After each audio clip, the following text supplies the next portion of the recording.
and he's ignorant. Because I sit down and talk to him, and you don't let him get none of that powder in his nose. That's like trying to talk to a baboon bear. I talked to the boy 7 days and 7 nights. He was still on the same subject. Where can I get some more? Next rhyme, storylines about a friend of mine. I guess we'll call him Lil Johnny this time. Now Lil Johnny lived a life of a hard knot, have not. Project born, raised by the dope spot.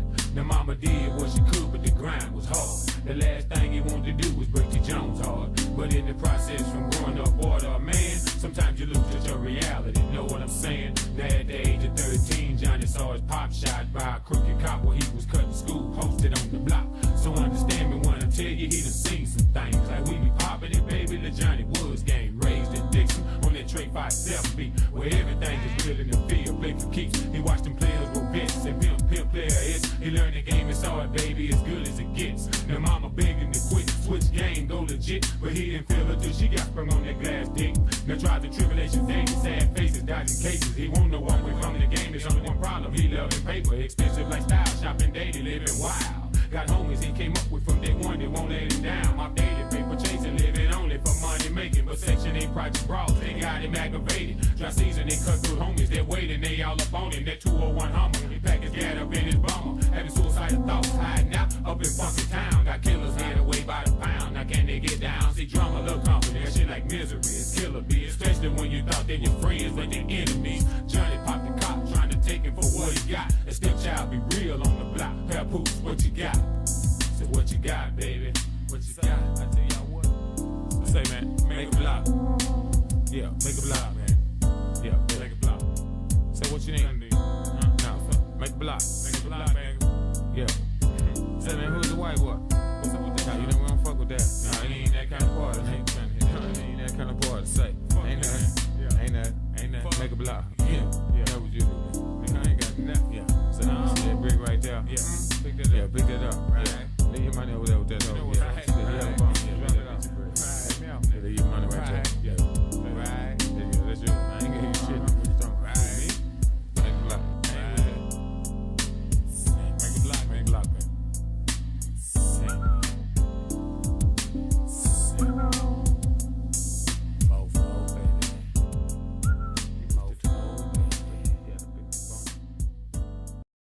Yo, Top, I know you hear that steady going off on your hip. Man, won't you catch that and call me back? Man, that's Tamika, man. I'm still trying to get rid of that broad.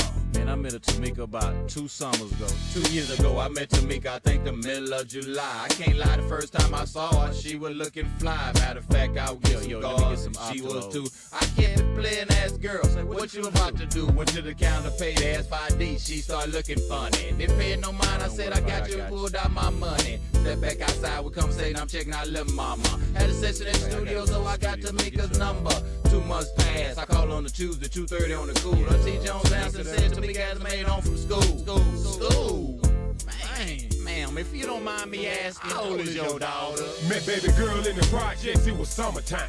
Daisy Dukes with a halter top. Duke your brace talking DUI. Knuckle down, I'm pulling over to the curb. I asked how old she was, she said I was grown. I said word, but see what he go feed. Quoting lyrics from my people, talking about the millennium sold out Cadillacs and Regals. Her whole conversation was about the lick. Say she from the city where we from, she want to represent. Licking her lips, and for a sip, smoking black and mild. Looking at her thigh, she pointed out, tatted stepchild. You with that? Represent that. Careful what you ask for, these streets ain't playing. You hit corners with a grown ass man.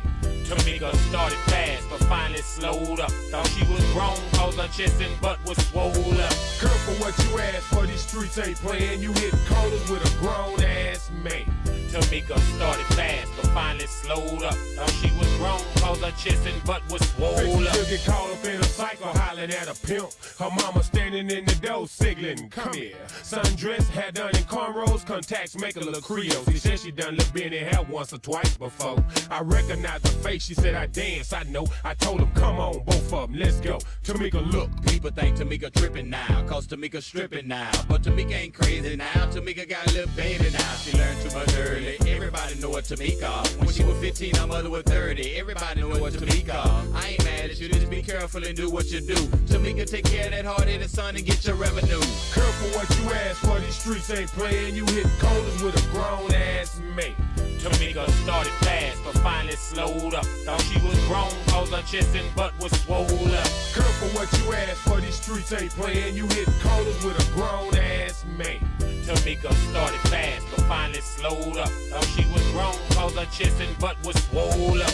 Look at you looking like that today. Look, mama, hey, what's your name? Tamika. Quit looking at me like that, baby girl. They say you just 15.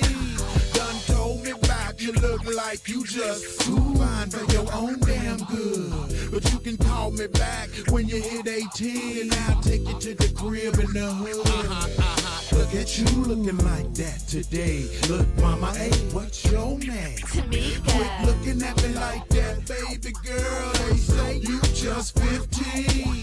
Done told me about you look like you just too fine for your own damn good. But you can call me back when you hit 18 and I'll take you to the crib in the hood. Careful what you ask for, these streets ain't playing. You hit corners with a grown-ass mate. Tamika started fast, but finally slowed up. Thought she was grown, cause her chest and butt was swole up. Careful what you ask for, these streets ain't playing. You hit corners with a grown-ass mate. Tamika started fast, but finally slowed up. Thought she was grown, cause her chest and butt was swole up.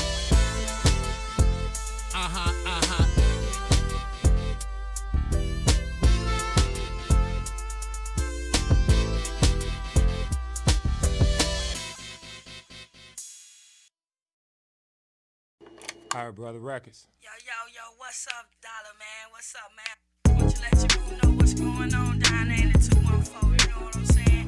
Everybody been coming out with their stuff, you know what I'm talking about? We hearing from everybody. We wanna know what's going on down there in D-Town, you know what I'm talking about? Where them real thugs at, you know what I'm talking about? Where them boys at, you know what I'm talking about? Want you let your boos know what's going on? Holler at us one time, you know what I'm talking about? Give me something, where you at, boy? Here's your 411 on that 214. Y'all dial 911 if my shit don't blow. A pioneer with this rap as far as Dallas concerned. With gold grills, with attributes, with plenty money to burn. The last man to hit the door and I be the last man standing. I'll be there when the deal go down cause I done applied it and planned it. You got to spread your hustle. It ain't about just flexing your muscle. Cause when the folks get at your ass, you ain't got nothing but trouble. You got the dip switch ride, put the game in overdrive. Premeditation, thoughts and moves, the only way you survive. Game recognized game, so what's up, baby? Say what you need, yeah, it's all gravy. Internet, interstate, don't give a damn what it takes. I got to have it, going to get it, coming back with this weight. A heavyweight nigga now, Mr. Shot Caller. And now no shit jump off in Dallas unless I call it.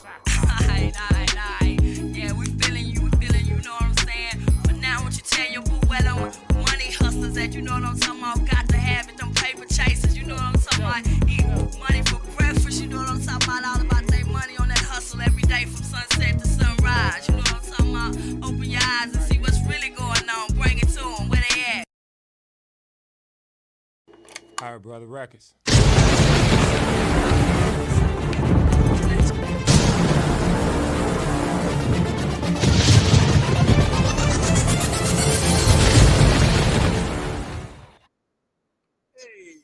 Hey, what's going on, world? What's happening?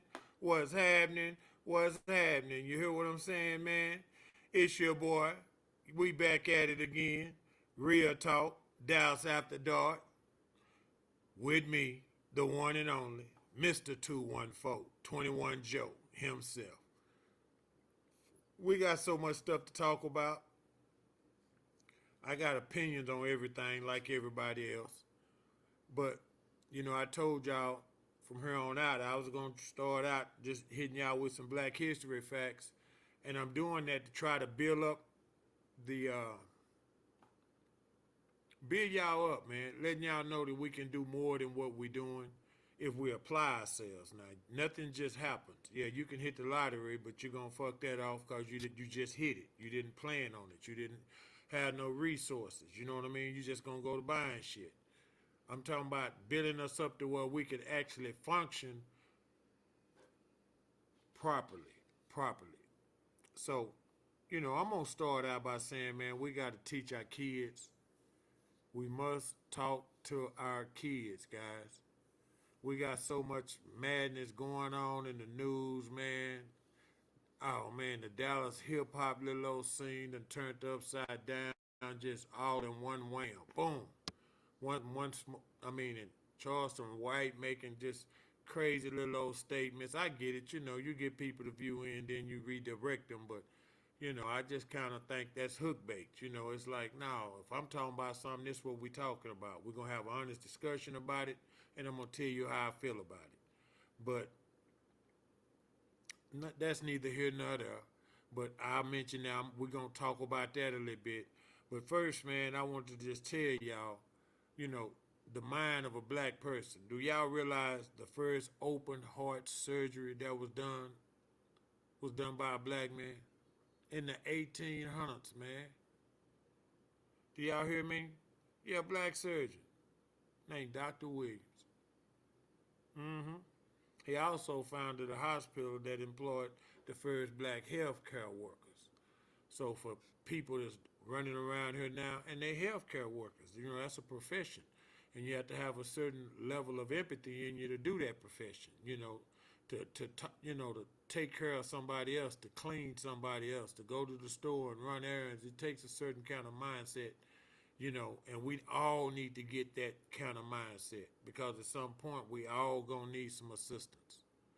And we gotta quit counting on the government to give us our assistance because as they change their predecessors from one to left to right, well, they shut down doors and open up doors, shut down doors and open up doors. We need to be able to function throughout all of that. And I have a question, and y'all know Jesus got me spoiled, so don't question me. I have a question. Is the church the original trap house?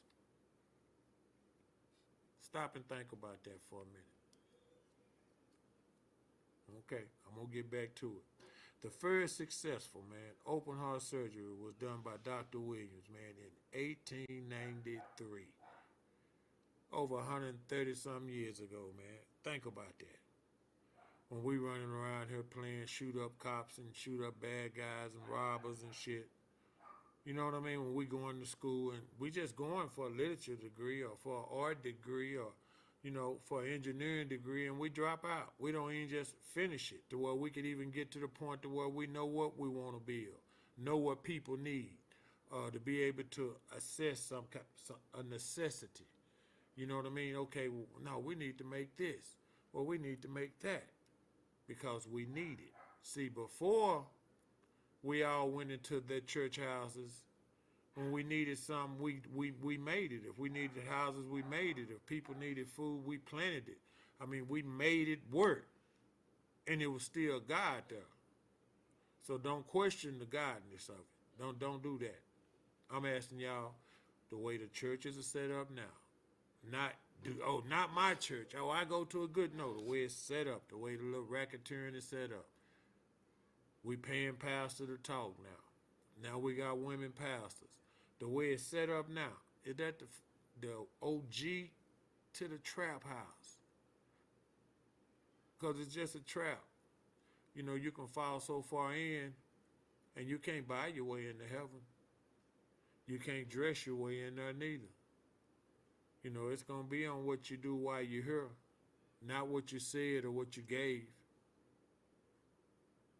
I honestly believe that. My next Black History fact was about Henry Brown. They called him Henry Box Brown, y'all. Now I want y'all to understand something. This dude put himself in a box, shut it tight, got on the back, had him loaded up in Virginia, and shipped it to Philadelphia so he could be free. I absolutely love that story, man. How determined he was to be a free man. Didn't ask nobody for no help. Didn't fight with nobody. Didn't shoot and kill nobody. They free over there. I got to get over there. The thought process, you know what I mean? Think your way through a problem.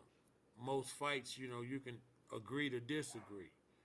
But right now we're on this little woman emotion throughout the whole community. I don't care what nobody say.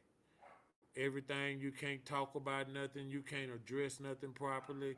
It's wrong to be a man now. If you're a man, or what's wrong with him? Oh, you don't like women, or you don't like this. Nobody wants to play their roles. There ain't no roles no more. Women are playing the men roles now. Men are playing the women roles now. Ain't no more nothing. And we got to get away from all that rhetoric, man, and all that bullshit. Everybody know what's right. You don't hit somebody because you know how you don't want to be hit. See, don't know, but they don't have to make a law say don't hit nobody. I mean, you don't go steal nobody's shit because you don't want to wake up and somebody done stole your shit. I mean, it's just common sense. Common sense ain't common no more, y'all. We got to start mixing this back up.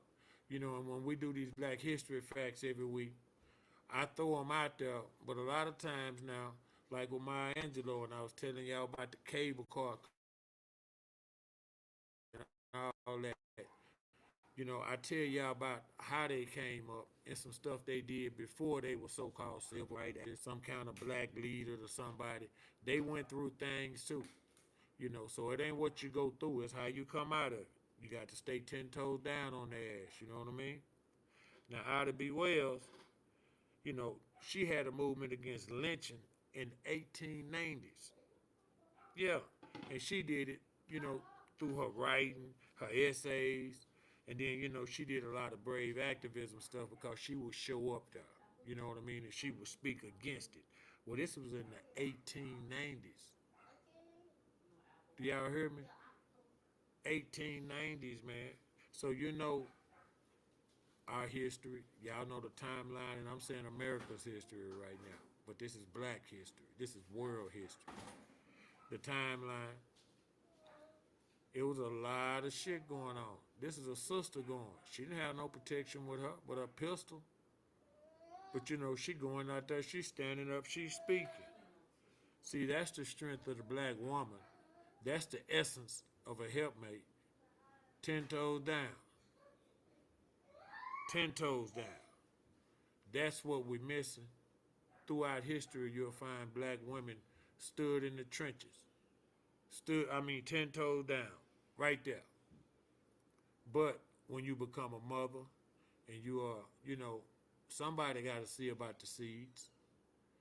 That's something that we need to talk about because there's no loyalty being taught to these kids, man. We're teaching them how to kill, but we're not teaching them why to kill, when to kill. You know, it's rules to killing. It's life. It's just like we have to have the talk with our kids, regardless of some simp say, no, we ain't got to have the talk. Yeah, you do. You better teach your kids how to respond to them folks when they pull you over. You ain't got to do nothing but let them do their job. I've been pulled over several times. Sometimes clean, sometimes dirty. But I'll say 8 out of the 10 times, they'll let me go. Because when they pull over, whatever they say, just do it. They gonna tell you why they pull you over. You ain't got to ask them. Slow your roll. We don't teach nothing to our kids. See, it's a process in all things in life. Everything's got a process. You don't just wake up and you got a house. No, you got to buy that house. You don't just wake up and you got an apartment or a condo. No, you got to go fill out paperwork and pay for that. Now, in order to pay for that, did you wake up with bread? Were you born with money? So you're going to have to go somewhere and make some money. See, you can either be the boss or somebody can be your boss, but you're going to have to go make some money. These are the rules of life that we don't teach our kids. And we're not teaching them nothing about banking and saving or nothing. They get all the way grown and go get $10,000 and go goddamn the bazaar and fuck it off. We don't teach them nothing about investing. Nothing. But it could be because it was lost.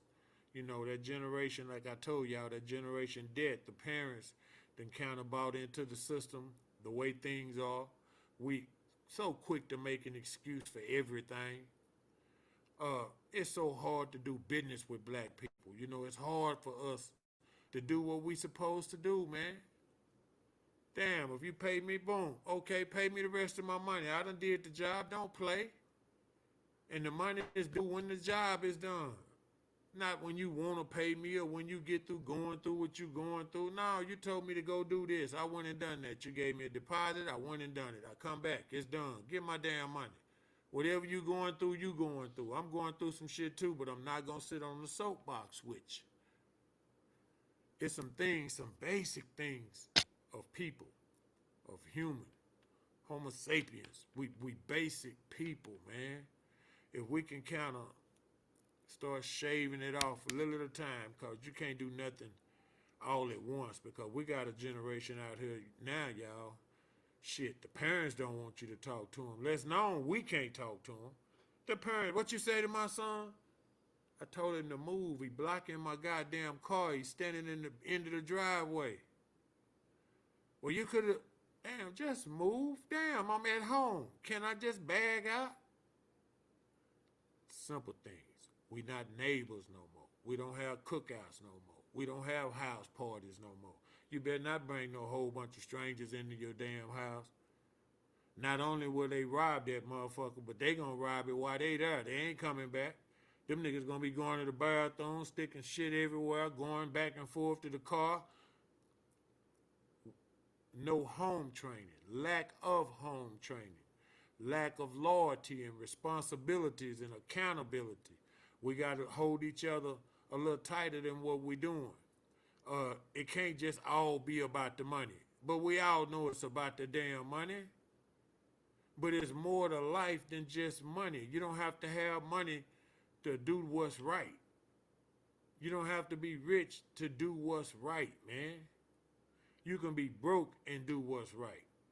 You can work every day and do what's right. You can be unemployed, going through hard times, and still, though, we know right from wrong. See, I think we block our blessings when we start doing that old shady shit, trying to come up and do. Man, we know better shit than that. Now we playing that game again. We're going to have to break from that, y'all. We're going to have to get out of that. We just going to have to break from it. There's no other way for me to tell y'all except we got to teach our kids, black people. We must teach our kids. My next black history fact. The Harlem Hellfighters, they spent 191 days in the trenches in World War I. Now that's more than any other American unit, any of them, the 369th Infantry. Yeah, 191 days. Ain't but 365 days in a year. I'll let y'all do the math. So what, they 7.5, 8 months on their ass? Down there putting in work. You hear me? Putting in work. Now, they had a member named Henry Johnson. This son of a bitch would jump out with nothing but a knife and his bare knuckles on the front line, knocking niggas down. Wop, wop, wop. The mindset. See, war is a mind game. It's not a I shoot you, you shoot me. No. It's how can I eliminate my problem? So part of being strategic is being able to dig holes and hide in them and camouflage yourself. And, once you grab one and he got a gun, you're going to turn and do whatever, you're doing what you're doing. You ain't running in there, though, carrying no big weapon, so you ain't tired. It's just different ways to fight. It's different ways. When you go to war, we talking about war. We ain't talking about no street corner fight. There's rules to this shit. I want y'all to really think about what I'm telling y'all, man, because we got to spend a little more time at the dinner table with our kids. You know what I mean? We're going to have to do that. I think that was 5. So I'm going to stop there with the Black History. And it's 7:15. We're going to go to commercial. And then I'll be right back with y'all, man. We're going to chop it up because I got some topics, some stuff I need to get off my chest. Yes, sir. Let's do it like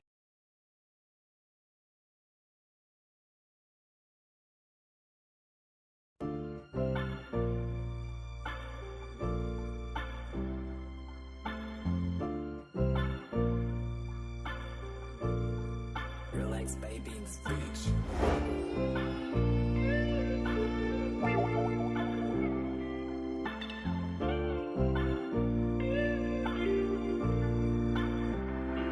Started from the bottom, then we up now.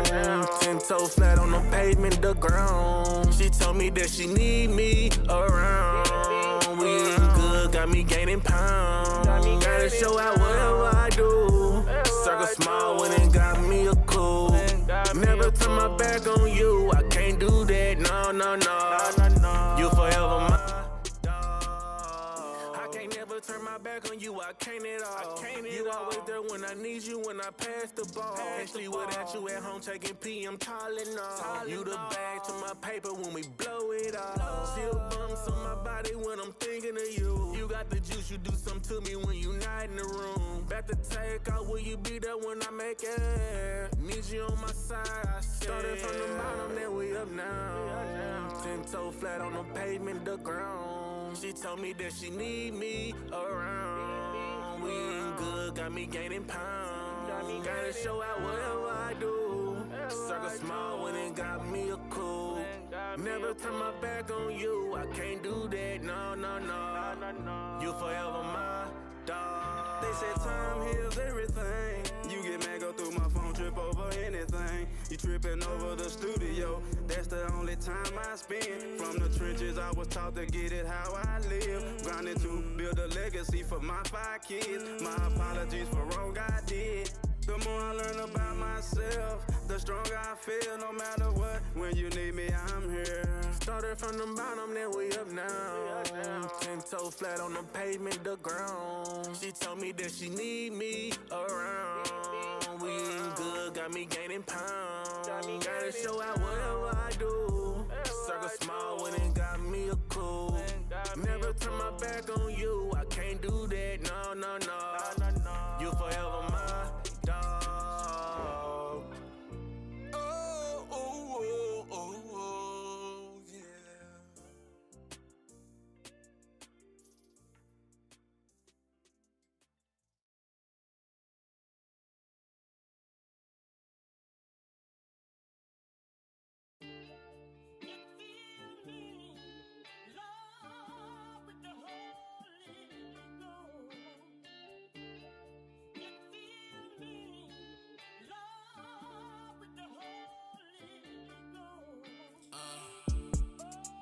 I said, Jesus, take the wheel for me.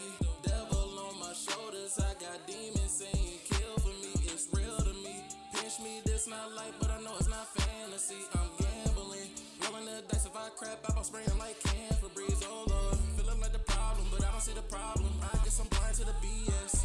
I can see the light and I'm posted for the picture. I'm living like I got a reset. Shawty saw me so damn good, felt like mushmouth, made the boy retarded. I don't need sex, but I fuck it too damn good. Now I think I got a white set of mother bitches rejects. Shit was working out, I found a defects. Got my shit together, now I'm picking the pieces. Got a new canvas, now I'm painting with a reason. They don't get the picture cause I never let them see it. Sheesh. Game for me once, but I'm me. I'ma bounce back like I'm made to. You can be all you can be, but life too short for me to hate you.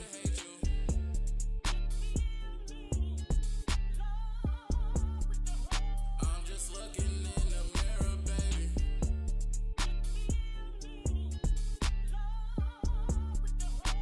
I'm starting to see it clearer and it's crazy. Can't afford attention, I won't pay you. I've been getting thin on my patience. Reminding myself I'm amazing. Like, how the hell I sip on my greatness? Hood star, but I'm not famous. Shooting star aiming, I'm dangerous. I'ma hit the world and leave craters. I'ma lead the earth and meet angels. Coast to coast with my passion. Case of how you been in the booth, stop asking. Won't pretend to fuck with y'all, I'm not acting. Until I'm rich, stashing the money in my mattress. Life been whooping my ass on 5 classes. I was on the edge, fell off and I grabbed it. But I'm getting used to the fire, I like dragons. Small shit compared to a giant, just cow patties, go me. I won't put fun in the middle. Riding with a gun in the middle, yeah. I was just stunned just a little, but then I step back like a teaser. If I don't know myself, me a killers. They can beat themselves and they kill them. I ain't never fit into a stigma. I just got all paper out the system. Enjoy that time free on my little ones. Get that free time on my real ones. God show me signs and I get them. Blessings in disguise and I feel them, yeah. Back against the road, but I'm standing on 10. I ain't never been the one to lose spirit. Got niggas that are gone, but I'm gifted. Just curse with the things that I witnessed. I put all my pain in my swisher. Then I blow all the smoke in my mirrors. I can put my head to the sky when I hear them.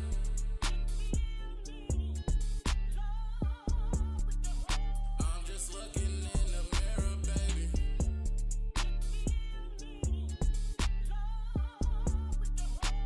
I'm starting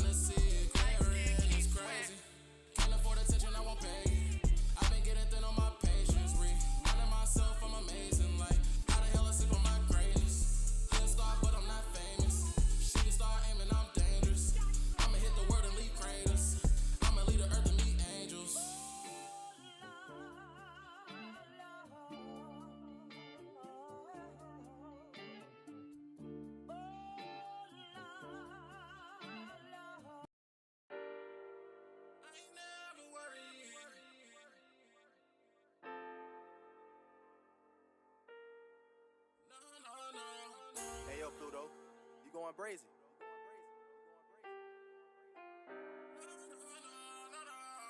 Yo, GG, turn it up. I don't need help, I can do this by myself. You can't say the same, you gon' call somebody else. It is what it is, but it's cause and effect. Ain't got too much shit to lose, I gave my all and invested. Word around city, I'm a runner, don't you help him. Saying what I'm saying, they gon' see me and respect it. Saying they gon' kill me, but they scared to face these weapons. Niggas going broken, feeling struggle, now they stressing. I was down bad, but now I'm up and counting blessings. Stop thinking with your dick and stack the money you been flexing. Niggas pointing fingers, but don't look at their reflection. I'm my brother's keeper, so just blame me like you happen, yeah. Bullshit, I left it in the past tense. How you counting favors I ain't asked for? Counting money with my feet up on a bad bitch. I always be 100 like a dashboard. But when the roles was different, I always gave my hand and never mention. If I got it, then you got it down to Linden's. We hit them lists together, even shared the Smithing, yeah. It is what it isn't. I don't love because that shit come with restrictions. They telling stories on my name with conviction. If you convince me, say convince, cause I won't fix it. I'm so sorry. I'm not sorry, I got y'all salty and now y'all lost me. Tried to cross me, but y'all got crossed out and now y'all say I'm crossing. Backdoor closer, don't care about closure, take the blame, it's all me. Yeah, it's all me. I gotta get it by any means necessary. They gon' really hate a nigga when he legendary. I'm doing everything that's needed, I ain't never worried. They asked me when I dropped the ball, I told them never worry. I put the family on my back like it's hereditary. So if they struggle, then I struggle, so they never struggle. Don't gotta ask me, I just do it, I forever hustle. Don't gotta ask me, I just do it, I forever. Hold up. I put my life on the line for niggas. I put my freedom on the burner just to slide for niggas. And I ain't bitter, but just tell me why you lying, nigga. And if I do it, I stand on it, I ain't hiding, nigga. Niggas worry about an image, trying to paint a picture. And if I die today, don't show up at my side, remember. All this shit you said and did, don't worry, I forgive you. But say the tears and RIPs, remember, I remember. I'm so sorry. I'm not sorry, I got y'all salty and now y'all lost me. Tried to cross me, but y'all got crossed out and now y'all say I'm crossing. Backdoor closer, don't care about closure, take the blame, it's all me. Yeah, it's all me. I'm so sorry. I'm not sorry, I got y'all salty and now y'all lost me. Tried to cross me, but y'all got crossed out and now y'all say I'm crossing. Backdoor closer, don't care about closure. On my mama, this shit slapping. Hey, you know what time it is, man. Hop in your old school. We mobbing now. We just dipping. Mobbing in the Chevy, we ain't doing no tripping. Trying to get a line on the dro and the bitches. No man hydraulics, we ain't hitting no switches. Gas brake dipping.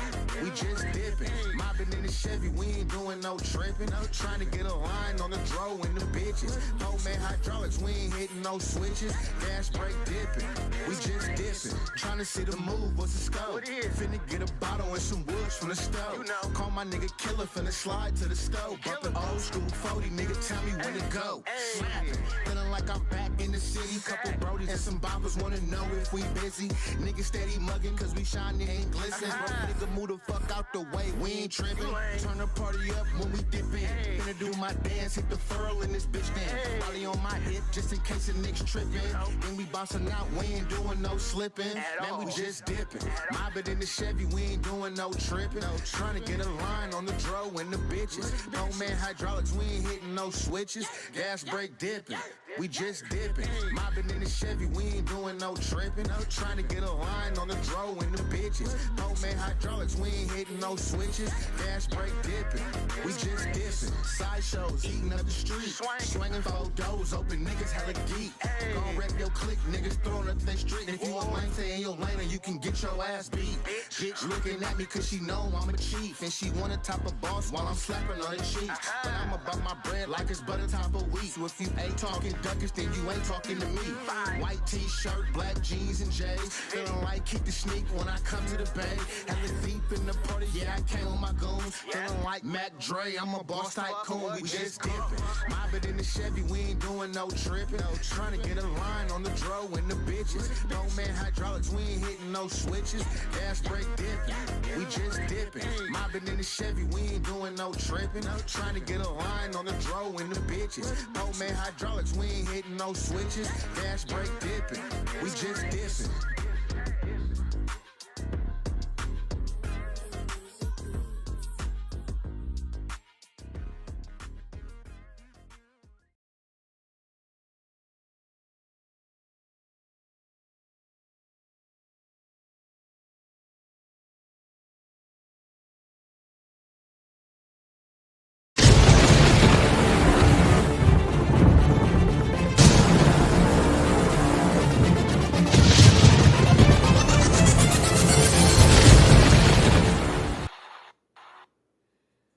What's happening? What's happening, man? It's your boy. Welcome back, man. Thank everybody for staying tuned in.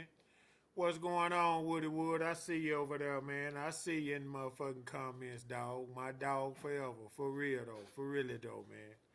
But say, before I continue anymore, I probably should have started the broadcast this way, but I'd like to give my condolences, you know what I mean, to a great black man, because I went through the Black History part first, and he died. I'm talking about George Foreman, the ex-heavyweight champion. Y'all, well, this generation know him from the little grills. But imagine this, man. Imagine this, black people. He got 4 ex-wives, 12 children. Now, who gonna get what? This man got over $300 million. And he still got the rights to his shit. And his son was running it, you know, before he got sick the last 7, 8 years. So it's already been groomed. So, but it's 12 kids. Ain't no one no more important than the other, is it? Or do we have to judge each one of them individually? One of them will fuck up. You don't want him to kill himself, or don't want him, you know, I don't know. But yeah, man, just, you know, R.I.P. to George Foreman, man. The rumble in the jungle, that's what I remember. Ali put them hands on him, let him punch himself out, because that son gone was heavy-handed. Hell, I think when he fought Joe Frazier, he knocked him down like 3 times in the first round. Just wham, wham. I'm talking about lifting him off the ground. That boy had some heavy hands, man. And we was talking about heavyweights back when heavyweights was 230 to 250. You know what I mean? He come in, I don't know what George was, but he was still bigger than every motherfucking body. Stronger than every motherfucking body. He was slow, but he could box. But he wasn't too slow. You know what I mean? He did have enough sense to let his hands go. See, like Deontay Wilder had that kind of power, but he just had one punch. He didn't let his hands go. George hit your ass left or right, nigga. You were gonna feel it. Yeah, man. We lost one of the greats. We lost one, man. I just wanted to say that off the muscle. Get that on out the way. Because if I don't, you know, we need to show a little homage. You know what I mean? Because he paved the way. Talk about being an inventor. Think about the George Foreman grill. Think about how many people got a George Foreman grill. And he didn't have just one. He got several of them. But they're about $40 to $50 or something, you know, at Walmart's, Target's, Kmart, wherever you at. Think about that. Yeah, the George Foreman grill. Put it on there and all the juice, yeah, all that, get all that out of there. Ain't nothing but this. I done grill this. But everybody don't know how to grill. But that big old son gun did. Well, he's a boxer. I told y'all how Jack Johnson invented the monkey wrench. George Foreman was a boxer, and he sat down, and he's an eater. Y'all know he's a big man to eat. Man, I'm going to make me something now. If you cook it like this and do it like that, and sold it to the whole world. Now he got over $300 million. Thinking, y'all, thinking. We got to talk to our kids, and we got to constantly redirect them, man. You got to constantly keep the pressure on them, because life is pressure. When you lighten up, you probably need to be tightening up. Did you hear me? Don't lighten up. Tighten up, man. We're going to have to do better, man, talking to these kids, seeing what's going on in our neighborhoods, who they hanging with, where they going, if that's where they going, and when it jump off, if they going to come talk about it, or is they going to TikTok it, or is they going to whatever they do. We got to start paying attention to the little old group texting and messaging and all that. Yeah, we got to pay attention, I know. Y'all say invade their privacy, but they ain't paying no phone bill, so they ain't got no damn privacy. Because we going to have to get back reconnected with them. And once we get reconnected with them, you won't have to check their phones and their pads and all that. But in order to get connected, you got to get connected. You need to know what they're doing. You need to know where they're going. You need to know who they're hanging with. Yeah. And ain't none of our kids perfect. I ain't talking about raising no angels. That ain't where I'm at with that. I'm talking about some accountability, y'all. We lost a 5-year-old girl about a week ago at a car wash in Fort Worth. I mean, that just devastated everybody. But it's happening every day. We don't have no respect. We don't have no loyalty. Ain't no code. You know, it's supposed to be a code with everything you do, man. Even your money's got a code on it, don't it?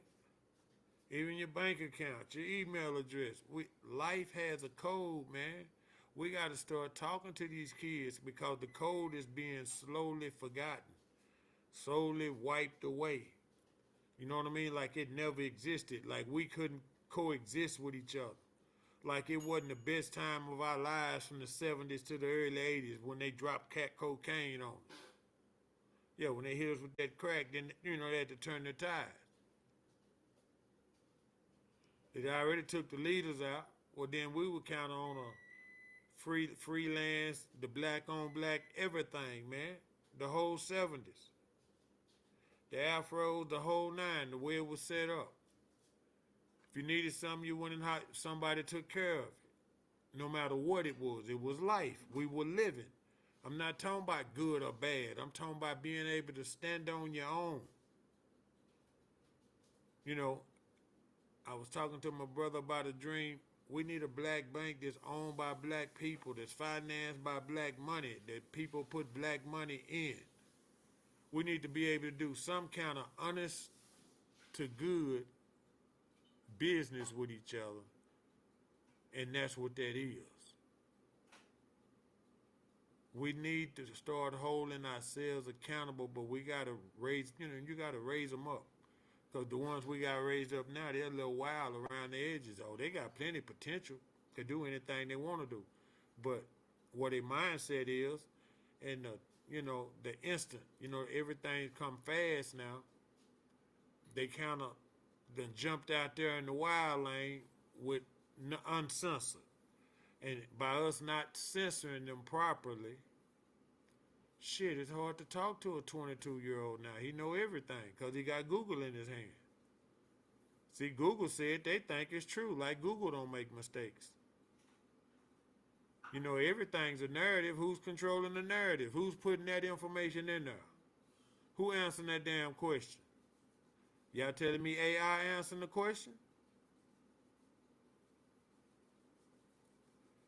So when I'm talking to y'all, I'm talking about things, I'm being very specific, man. We got to start interacting with our kids more, man. Because we losing them, and we losing them at a fast rate, guys. We can't even reproduce them as fast as they building these penitentiaries and we going to the graveyards. It's either or for us.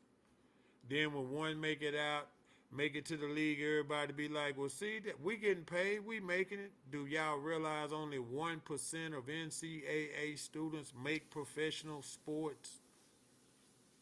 1%, not 10, not 5, not 15, 1%, man. 1. Y'all Google that. Well, what those other kids gonna go professional in? I'll wait for it. Y'all get what I'm saying? We got to start making sure we build pathways and when you bring them up right, you can bring them into your business. You can expand through the community, but you need to know these kids. You need to know their sisters and brothers and uncles, and you need to know their story. Because we done got disconnected, man. And, the gang started out, the Crips and the Bloods, they started out as a neighborhood police. Yeah, because the whites was coming over there having their way, doing whatever they wanted to do. And I just leave that there. And that's literally whatever they wanted to do. That's how the Crips and the Bloods were started, to stop that shit. But that narrative got changed. Now so much blood done been spilled, will it ever stop? We got to start with our youngsters. You hear me? We got to start talking to them, sitting down, seeing what they're going through, and teaching them how to kill, why to kill. You understand? It's rules to this shit. You don't just get mad because somebody fucked your girl and kill him. Nigga, check your bra. Don't check the player. He ain't took no pussy. Oh, he done ran up in my baby mama. Okay, well then she bent over for him to run up into it with an open runway. But we got to start teaching our kids instead of raising these little tender dickhead ass niggas. Oh, that's my pussy. That's my bitch. That's my... Whoa, whoa, whoa. First of all, that's her pussy. And she can give it to whoever she want to give it to. Now, it hurts. I didn't say it wasn't going to hurt. But guess what? It's 8-1. 8 females for every 1 man in the African American ratio. So look how many times you get your stab at it. See, I know how to play the game. But if we don't teach our boys, they don't even strap up. We have kids young and don't even stop our kids from doing this, committing the same mistake. And not that you having kids is a mistake. That ain't what I'm saying. Starting too young. You first want to line your ducks up in a row. Get something going for yourself. Before you can start a family, you need to be able to take care of yourself. But that don't mean you can't make it. Because if you got the perseverance and it's how you were brought up. Your trials and tribulations that a man go through, that's what make you. That's your testimony. See, in life, you got your born date and you got your die date, but they got the little dash in between. Well, that's your story. What did you do in that dash? Did you leave the world a better place than when you first hit here? Do people miss you? Or are people glad you're gone? What did you do? Just a little dash. You notice that? You got a start year and a down year with a little dash in between them. He was born on this date in this year. He died on this date in this year. So we got to work together, man, and talk. We need to start having tunk games and domino tournaments and shit again, and going to the pool halls or something, man. We got to get out of this internet 24/7 world and start talking and communicating. I would suggest that every family put their phone down starting out just 1 hour a day at the same time. Cut off all internet access, all your laptops for 1 hour. I didn't say all day. I didn't say stop your money. I know you got money to make, games and shit to do. 1 hour a day, man. And then y'all have to sit in the same room and talk for 1 hour. That's just 60 minutes. If you were going to get some therapy, that's what they gonna give you. Yeah, the hardest thing for a man to do is look himself in the mirror and tell himself the truth. 1 hour, man. Let's start with that. I challenge D. Everybody in your household, sit in the same room for 1 hour, cell phone off, tablets off, none of that. We ain't doing none of that. No Wi-Fi, nothing. We gonna talk. And that could be about a family vacation. That could be about cleaning up better. That could be about what we're cooking for dinner. That could be about where we're going on vacation. Anything. But talk. See if your kid's interested in sports. What sports are they playing? What's the schedule? What's the practice? How's the coaches? How do the coaches handle you? You can't be no wuss-ass daddy where they can't talk to your kids all rough, but then you can't be no wuss-ass daddy to where you let them talk to your kids no any kind of way. Again, there's codes and rules to this shit. But we don't talk as a people like we need to. We done been so whitewashed to where I say it all the time. The African American in this country doesn't have a people. We are the people. Y'all get it? Everything we wanted to do since slavery was just be even, give us our fair shake, motherfucker, move. We'll get our own. That's all we ever wanted. Of course, he led, so some of the things, our practices and our beliefs and our teachings, we fell victim to that. But at this point, in the Google times, let the youngsters say it, we should be able to kind of crawl out of that hole now. Yeah, because when you Google something, a book, when you're reading a book, find out about the author, find out about who wrote it. What's their story? See, because a lie don't care who tell it. A pair of lips can say anything, man. Hell, anybody can write a book. Just like God got a book, the devil got a book. Yeah, they got a devil, they got a Bible too. You see what I mean? So we have to start talking to each other and praying, man. We need to hit every morning when you get up, hit straight on the floor and just give God a few minutes, man. Just pray. Just say thank you. You ain't got to ask for nothing. We beg all the damn time without begging asses.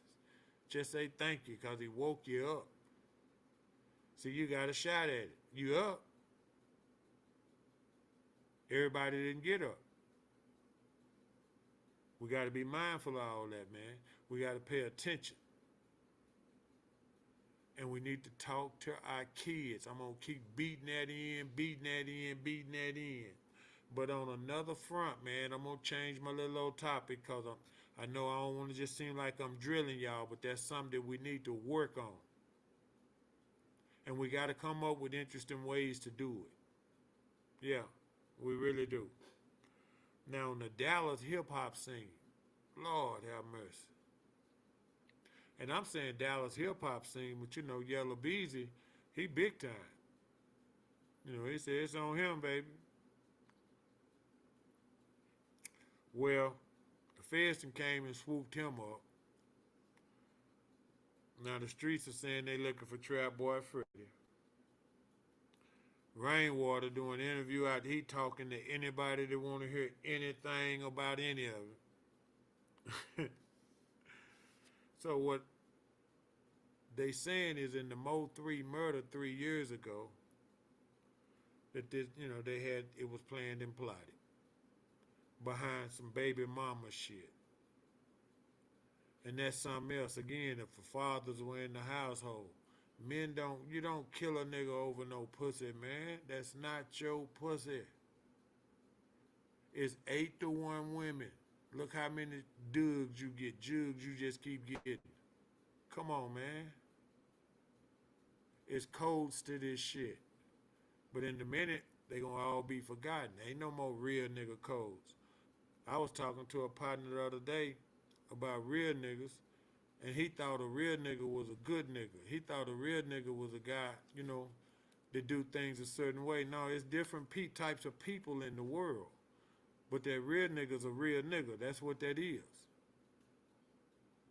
Everybody that black's not a real nigga. But everything black ain't bad and everything black ain't good. That's just like with any other race. We got to get off of that. Well, all the police officers are bad. No, some of them all right. But our attitude, having to talk, I'm going to keep saying it. Yeah, we got to have to talk with our kids. We have to teach them how to respond when they get pulled over. Shut up and listen. He going to tell you what to do. He going to ask some questions, answer him. Shit. Before you get to the car, you ought to have your wallet in your hand. You ought to have your driver license and insurance out before you get to the window because you see him pulling your ass over. When he asks for it, hand it to him. Whatever he say, all right. You can't do nothing about it no way. He got a pistol on his hip and the right to kill your ass. Any of the little old movement and shit, no, they ain't trying, they going home. That's their training though. Understand that. That's their training. The first polices was what? The sheriffs and the marshals. What was their job? To round up the slaves and take them back, dead or alive. We still in the same mental capacity right now. Nigga, you can go home or you can go to jail. Or you can go to the morgue. The rules have not changed. So we have to adjust. Look at all the things I'm talking about, the black history, the things that we done accomplished. No matter what you can do to a nigga, they done did it to us. And we still here. We still prospering, y'all. We still on top. Yeah, I said it, we still on top.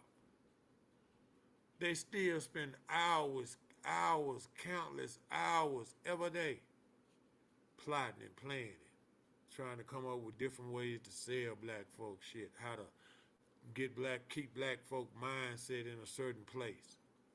To where now we complain and bitch and whine. When damn, you could have just went over there and got it yourself. But now they didn't bring it to me, they took it over there to him. But damn, they was right over there. You could have just went and got you one. You want somebody to bring you one? Cause nigga, if you don't, we gotta start connecting, man. Cause otherwise, we gonna be lost. Now they trying to say that the baby mama had something to do with Mo 3 being killed. It was Yellow Beezy baby mama, if I'm correct. And Mo 3 started touching her up. Well, now, Rainwater was on the phone with him the whole time. Mo stopped the car and jumped out because he felt like somebody was following him. He go over there to reach his stash spot and ain't no pistol. Now, see, that's the part of the game that's shitty. Now, mind you, all these boys used to be partners or business acquaintances. Let me say that. Now they dipping in the same broads. Who moved that boy pistol? He didn't do it because he went to go get it. You know, he was on paper, so he couldn't have no pistol. So you got to understand, we got a little stash spot for his shit. Now he run over there to it and it ain't there. So now this is why they charge Yellow Beezy with capital murder. If I ain't mistaken, he had a $2 million bond. But it's a cash bond messing with the feds. It ain't 20% like people running their mouths talking about. True, they didn't think he was going to raise the money. He raised the money and they still blocked the bond. Yeah, because they say some more people got some shit on it. So you have to understand when the federalists come, you can put your money up, man. You can put that money up. You need to see out, you need to hear them out. You need to have a good mouthpiece, no quarter pointed shit. And y'all need to go to work. You can buy some of the time, but when the feds come, you're going to do something. Now, in my experience in life, let me say that. Nothing's 100%. But them goddamn federalists, they bidding in the high 90s, baby. Yeah, they don't fuck around. So, Yellow Beezy and Trap Boy Freddy. Now, Trap Boy Freddy, you know, that's another hood cat. He got a few little old hood anthems going around, and he do his thing, you know. Now, mind y'all, this has been 5 years. Them boys probably thought they got away with that. But, Trap Boy Freddy filming it. Why it's happening? He over there filming it. On the other side of the freeway. Right there live. They posting it. Now they making songs about it. Now they going back, say, man, what are y'all doing? But evidently they ain't studied hip hop. See, some cats be hustlers who rap. And then some cats be rappers that hustle. You understand? Them boys are straight hustlers. They was out there securing the bag.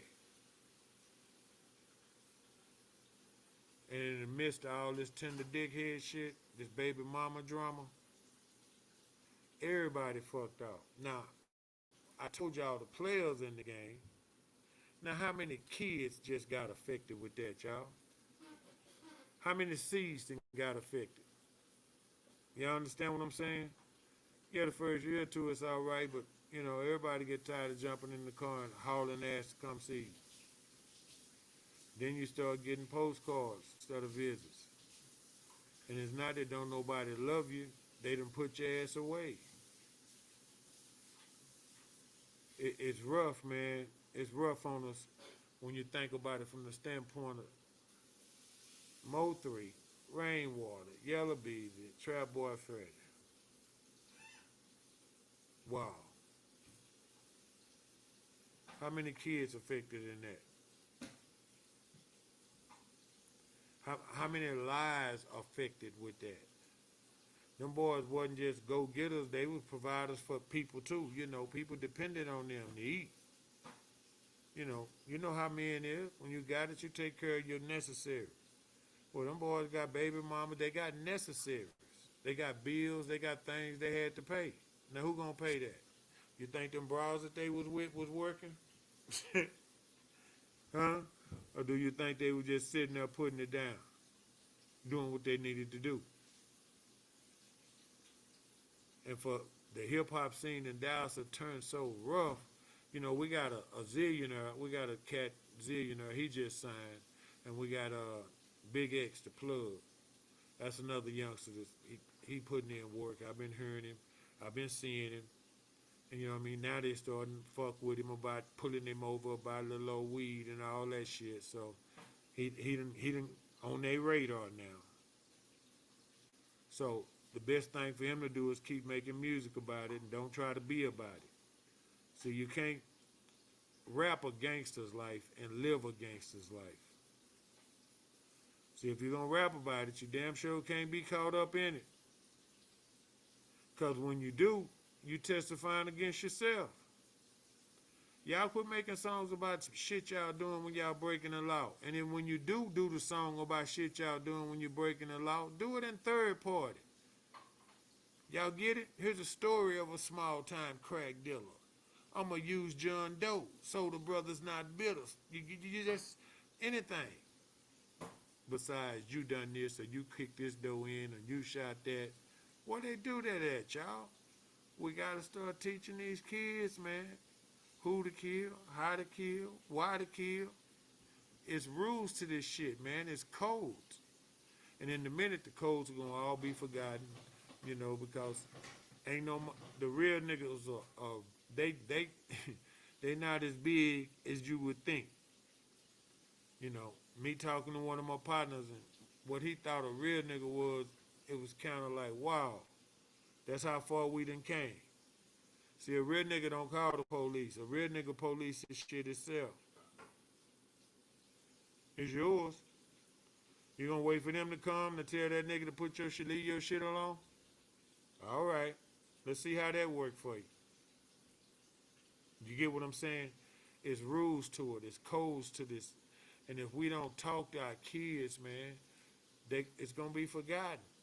We already done forgot all the little old remedies Granny used to put on us. Now they got us on all kind of medicine. You damn near can't afford to be sick around this motherfucker. Some of the medicines and they prescriptions they passing out because of how our diet is and our eating patterns and habits, the things we intake, the amount of it that we intake. We so far away from where we should be, but we still here. I told y'all that. 10 toes down. Done accomplished everything that you could think of in life. Anything you can think of. We done did that. So now it's time to go forward and grow and prosper and learn from our history. But we got to teach our kids black history. That's why one of the things on my show every week is I'm going to do black history year round. Because I think we need to talk about it more. I think it needs to be heard more. I think it's so much into it that we don't actually feel because it's been swept over. I just told y'all about John Brown. They call him John the Box Brown because he put himself in a goddamn crate. Had somebody nail it shut and put a postal stamp on it. They paid it and shipped his ass to Philadelphia. When they opened that crate, he was a free man. That's law. But that's how America works, One part of the country you can do this, the other part you can't.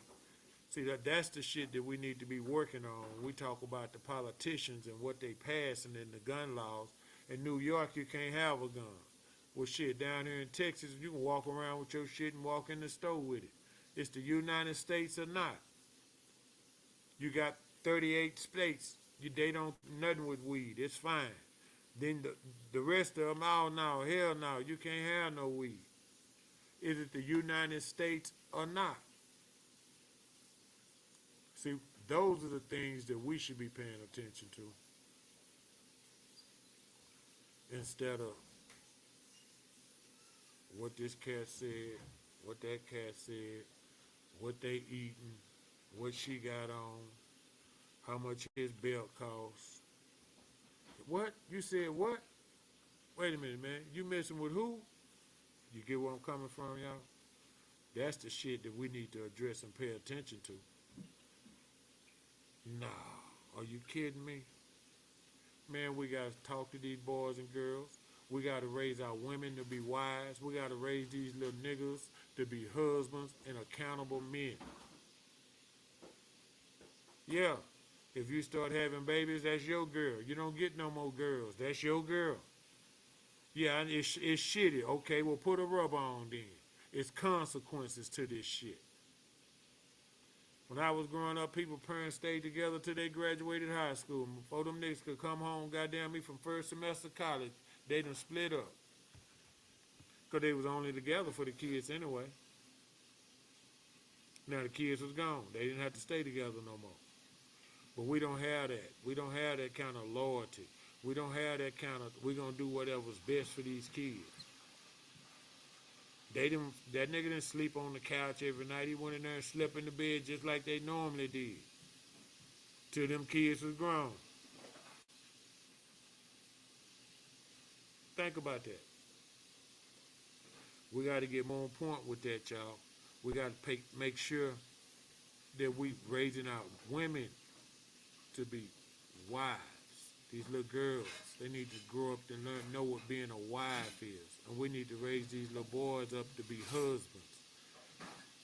You know, we say we head of household, want to be head of household. It's rules to that.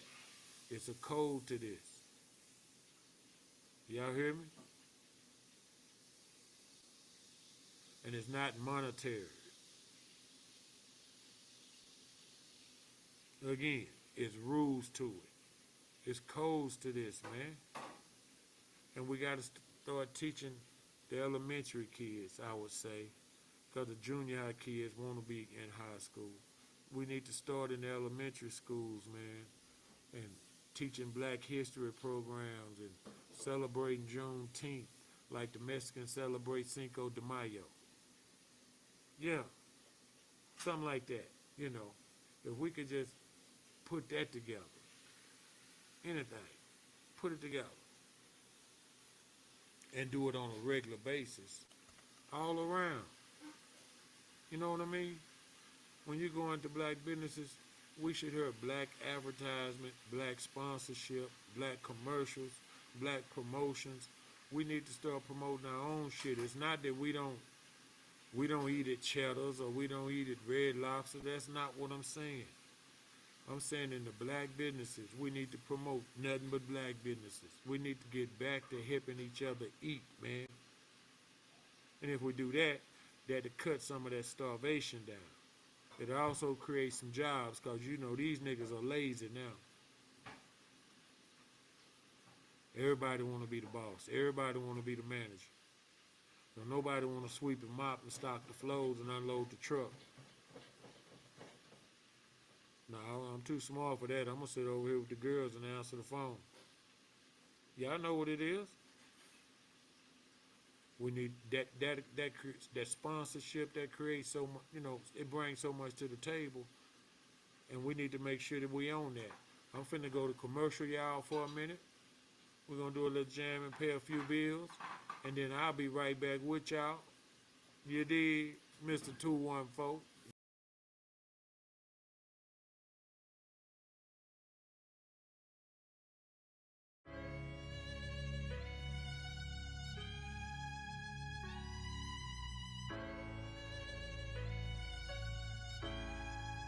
Hey, my name be holding weight just like a cinder block. Watch me bend the block, phone turn until it's 10 o'clock. Bitch, I been on top, I'm on top. Had to see a lot of partners in the box. Getting guap, get it poppin', putting powder in the pot. Fingers twisted like it's polio, all in my portfolio. Everybody dick riding me just like a rodeo. From the birds in the body, yo, getting cold like Mario. Hear your heart beating hard, thought you had the cardio. Ay, currently, chasing currency could cause some casualties. Why my name stay up in their mouth like it's a cavity. I done kept on coming up, couldn't get a grip on gravity. I grew up selling hard, now tell me how hard can it be? When the pressure on the line, it's time to shine, so I'ma show out. This is for my partners past, watch the liquor pour out. We done had a roll up, ain't no red carpet roll out. It's a lot of dirt, I did it, I can't let nobody know about. Yeah, running to the money, we ain't have it growing up. See you fall up in my pocket, now your boy be blowing up. Set up shop, get it hot, get the block sewn up. If the cops get the drop, shake the spot and closing up now. I ain't got no more to say. Throw away the throwaway. Rain, rain, go away. We get into the door to game. Fly, I need a plane, no. I don't need an overlay. Rain, rain, go away. We get into the door today.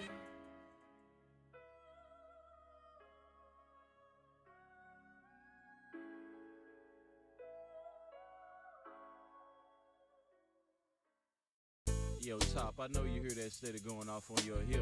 Man, won't you catch that and call us back? Man, that's Tamika, man. I'm still trying to get rid of that broad. Man, I met a Tamika about 2 summers ago. 2 years ago, I met Tamika, I think the middle of July. I can't lie, the first time I saw her, she was looking fly. Matter of fact, I was getting let me get some she was too. I kept playing ass girl. Say, what you about to do? Went to the counter, paid the ass 5D. She started looking funny. Didn't pay no mind, I said, I got you, pulled out my money. Step back outside, we conversating, I'm checking out little mama. Had a session in the studio, so I got Tamika's number. 2 months passed, I called on the Tuesday, 2:30 on the cool. T. Jones answered, said Tamika has made home from school. Ma'am, if you don't mind me asking, how old is your daughter? Met baby girl in the projects, it was summertime. Daisy Dukes with a halter top. Duke your brace talking DUI. Knuckle down, I'm pulling over to the curb. I asked how old she was, she said I was grown. I said word, proceed with ego feed. Quoting lyrics from my people, talking about the millennium sold out Cadillacs and Regals. Her whole conversation was about the lick. Say she from the city where we from, she want to represent. Licking her lips, and for a sip, smoking black and mild. Looking at her thigh, she pointed out, tatted stepchild. You with that? Represent that. Careful what you ask for, these streets ain't playing. You hit corners with a grown ass mate. Tamika started fast, but finally slowed up. Thought she was grown, cause her chest and butt was swole up. Careful what you ask for, these streets ain't playing. You hit corners with a grown ass mate. Tamika started fast, but finally slowed up. Thought she was grown, cause her chest and butt was swole up. She'll get caught up in a cycle, hollering at a pimp. Her mama standing in the door, signaling, come here. Sundress, hat done in cornrows, contacts make her look Creole. She said she done look Benny hair once or twice before. I recognized the face, she said I dance, I know. I told him, come on, both of them, let's go. Tamika, look. People think Tamika tripping now, cause Tamika stripping now. But Tamika ain't crazy now, Tamika got a little baby now. She learned too much early. Everybody know what Tamika. When she was 15, her mother was 30. Everybody know what Tamika. I ain't mad at you, just be careful and do what you do. Tamika, take care of that hard-headed son and get your revenue. Careful what you ask for, these streets ain't playing. You hit corners with a grown ass mate. Tamika started fast, but finally slowed up. Thought she was grown, cause her chest and butt was swole up. Careful what you ask for, these streets ain't playing. You hit corners with a grown ass mate. Tamika started fast, but finally slowed up. Thought she was grown, cause her chest and butt was swole up. Look at you looking like that today. Look, mama, hey, what's your name? Tamika. Quit looking at me like that, baby girl. They say you just 15. Done told me about you look like you just too fine for your own damn good. But you can call me back when you hit 18 and I'll take you to the crib in the hood. Look at you looking like that today. Look, mama, hey, what's your name? Tamika. Quit looking at me like that, baby girl. They say you just 15. Done told me about you look like you just too fine for your own damn good. But you can call me back when you hit 18 and I'll take you to the crib in the hood. Careful what you ask for, these streets ain't playing. You hit corners with a grown ass mate. Tamika started fast, but finally slowed up. Thought she was grown, cause her chest and butt was swole up. Careful what you ask for, these streets ain't playing. You hit corners with a grown ass mate. Tamika started fast, but finally slowed up. Thought she was grown, cause her chest and butt was swole up.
been so long. I just pull an all-nighter. Steady getting strong. Feel the sun getting lighter. Need to take a chance. I've been thinking I might have to. Say it. Do it. You want it. So come make good on your promise. Say it. Do it. You want it. So come make good on your promise. Love you when you move like that. Get up in your groove like that. Wanna rock with you, my jack.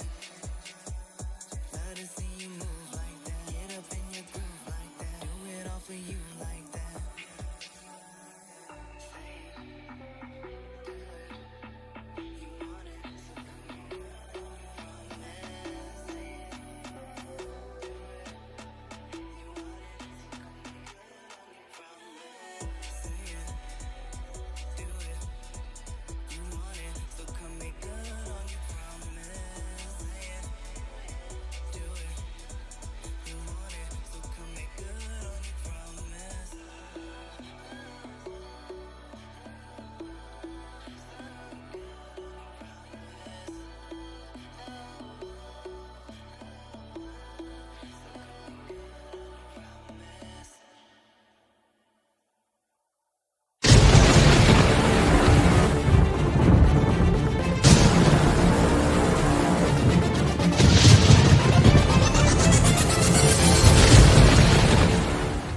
Hey, y'all.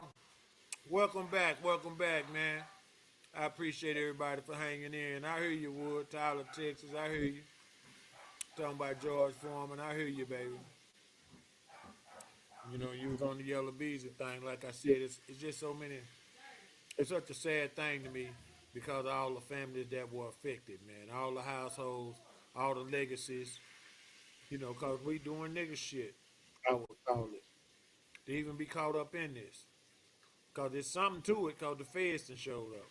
We ain't talking about Dallas DPD. We ain't talking about Mesquite DPD, Forney D. We talking about the fucking feds, man. They don't make mistakes. They got something. So how much do they got? How much can he take? But that's just a sad, sad thing, man. But see me, I ain't bought and I ain't got no boss. You know what I mean? Nope, not bought, no boss. I'm gonna give it to you raw digger. Everybody that know I'm gonna come to you straight, 100 every time. And before I shit you, I wouldn't even fuck with you. Yeah, that's real talk. But say, I want to talk about something that just gets up under my clout. I don't even need no talk about it. Yep, I'm talking about the Dallas Cowboys. Free agency and came. Jared and bargain shop. Now he won't even sign Diggs. You know the nigga brother play for us. Both of them coming off injury. You don't think they be pushing each other to get on the field and clown? He got to come for a reasonable rate because he was hurt last year. He ain't finna get no top pay. What, 10, $12 million? Come on, man. Amari Cooper still sitting out there. The best Dak ever was when he had Amari and CD. All that getting all emotional and in your feelings and shit, that shit worked. It's like T. Higgins and Jamar Chase. Both of y'all can be good. It ain't I'm good, I'm good, I'm good. Both of y'all can be good. Catch the goddamn ball, man. If you catch 10, they gonna score 10 times. If I catch 10, I'm gonna try to score 10 times. That's football. But around these parts, we ain't played no real ball in so long. I don't even think people realize how many players out of the 1% of college athletes that make it to the pros. I don't think people realize the amount, the number that Texas puts in every year. Now, we can go Dallas, but the amount of athletes that we put right there,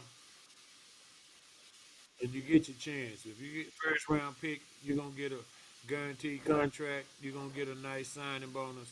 So that's life changing money for people that know how to handle money. We don't talk finances with our kids, so Somebody always scheming or got an idea. We always trying to reinvent the wheel instead of investing in our shit like we supposed to. Instead of putting some here and some there, we drop it all in one wop. Everybody get a black coat. Drop it. Get whatever the fuck you want. Buy if you want it, go get it. Which is fine to an extent, but when you newly rich and you fresh off of being broke, you can be newly poor real fast. You understand what I'm saying? When you just take that money and don't know what you got and how to stretch it, old folks used to always say you have to plan for them hard times because they coming. Every day ain't gonna be no good day. Every day ain't gonna be no bad day, but every day ain't gonna be no good day either. So you have to weather the storm. And the trials and tribulations that a man go through, that's what make a man. That's what you're made of. The teachings that you were taught, that you stand on, that you stand 10 toes down on. You don't stand 10 toes down on everything you know, because some of that information can be recorrected. But it's certain shit in your life you stand 10 toes down on that. Can't nobody tell you nothing different. Think about what I'm telling you. Now, we ain't even signed Michael Parsons. Jerry doing what he always do. See, he could have got it the boy for about 35, about 3 months ago. Then Miles Garrett came out, said he didn't want to be a Cleveland Brown no more. He wasn't gonna never play for him again. He wanted to be traded. He turned in his list of teams and everything. The white folks called that nigga representative. Said we'll pay you 40 a year. He said, man, I love Cleveland. Ain't never been another place like this place in my life.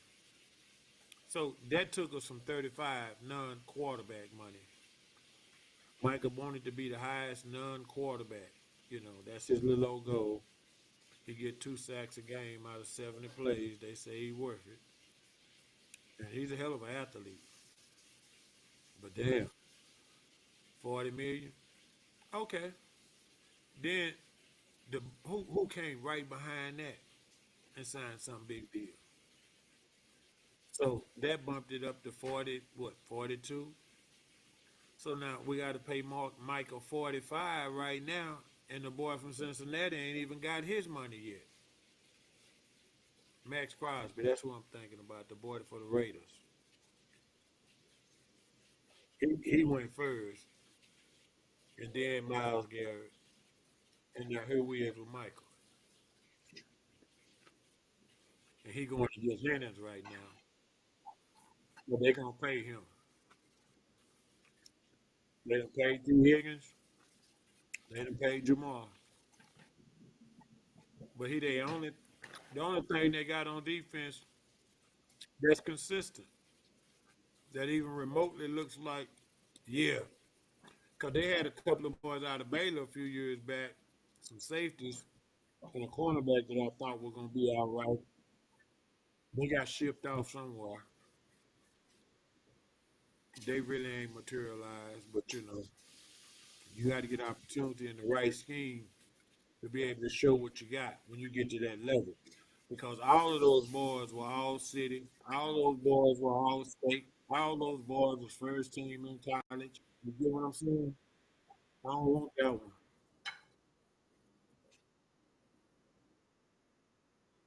Believe you have to be put in positions to succeed. And that's what good coaches do.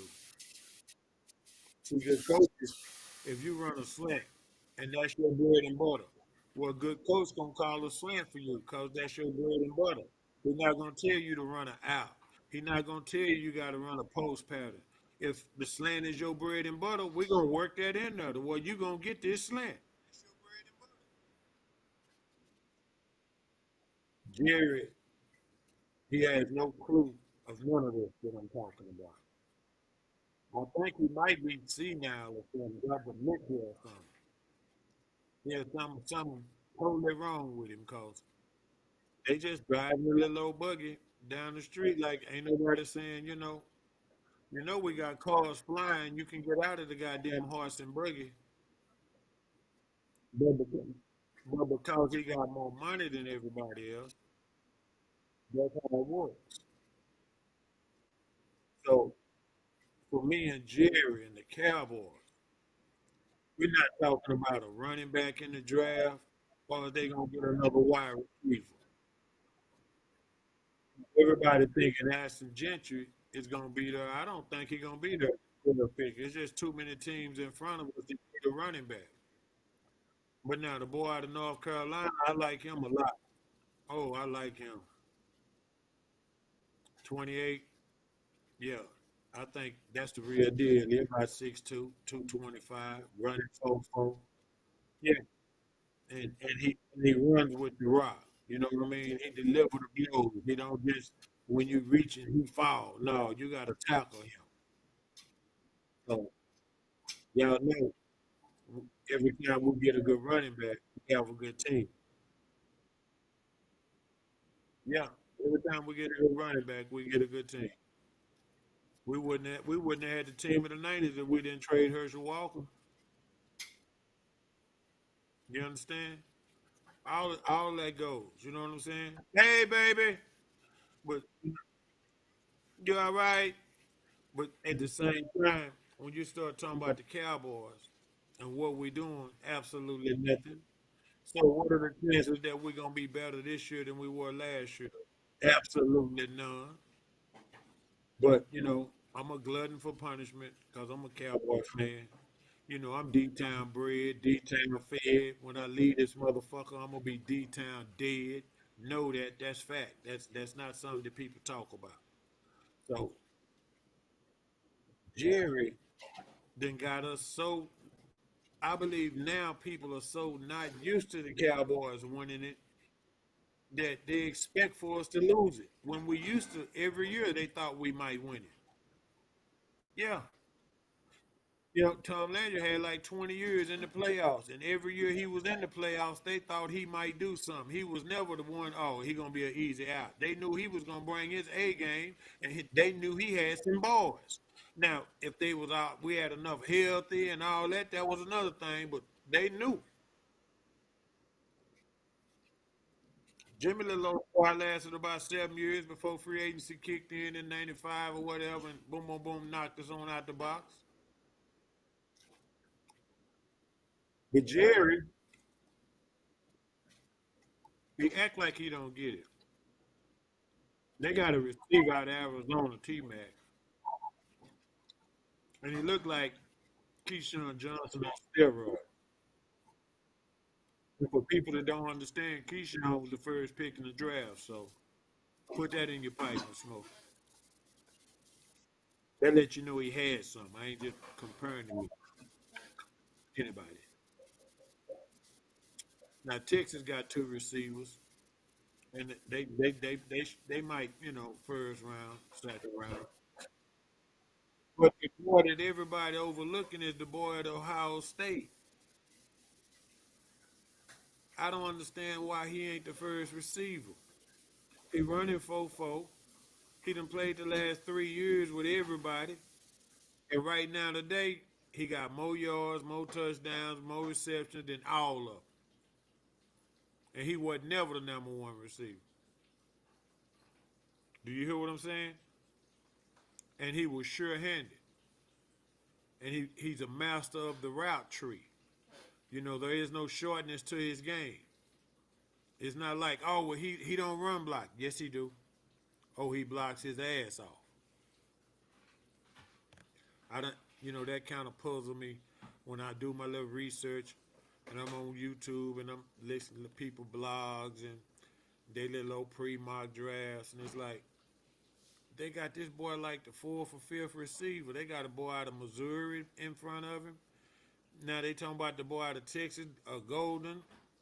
I mean, Ibuku or whatever his name is up there at Ohio State. Y'all know who I'm talking about. That's the boy. So they talking about what we gonna do at 12. Well, yeah, we do know Zach Martin just retired. We do know that the tackle that we drafted last year, the right tackle from Oklahoma that we made play left, maybe we need to bump him to the right and draft another tackle with that. Maybe we need to draft us a starting guard to put right there, so at least we'll have him, a new guard, BB, and then Smith right there. At least the middle of the line will be solid for that. See, the way you win the chip is you win the offense and the defensive line. Whoever wins that during the contest, that's who's going to win the game. If you want to know who's going to win a game, look at the offense and defensive line.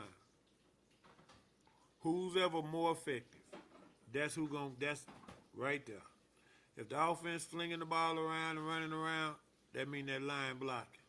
If that defense shutting that run down and they getting sacks and they intercept, that defense applying pressure.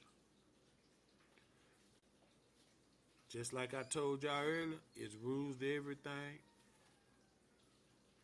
Some kind of way Jerry ass is going to have to wake up, man, or, well, I can't say that. I don't want to say what I'm thinking, because you shouldn't think that about nobody. But that man really gets under my claw. Damn, man, you'll sell sand to somebody in the desert. You know what I mean? That nigga sell water to a zonker. It's like, damn, man, just do right. He cleared damn near $57 million off the cap when he redone Dak and CD this offseason. And then didn't go sign nobody. All that shit he signed is a retread. All of it. And now, I know you ain't got to spend all your money and go out. That's just dumb, too. But you can make some strategic moves to help your team. Because we got 10 draft picks. We'll be lucky if 3 of them hit. You know what I'm saying? And when I say hit, I'm talking about first they started and they contributed and they not a weak point. We're not looking at them as rookies. That's what I mean. I don't mean they end the rotation and play 8 or 9 snaps again. No, that ain't what I'm talking about. Are they productive?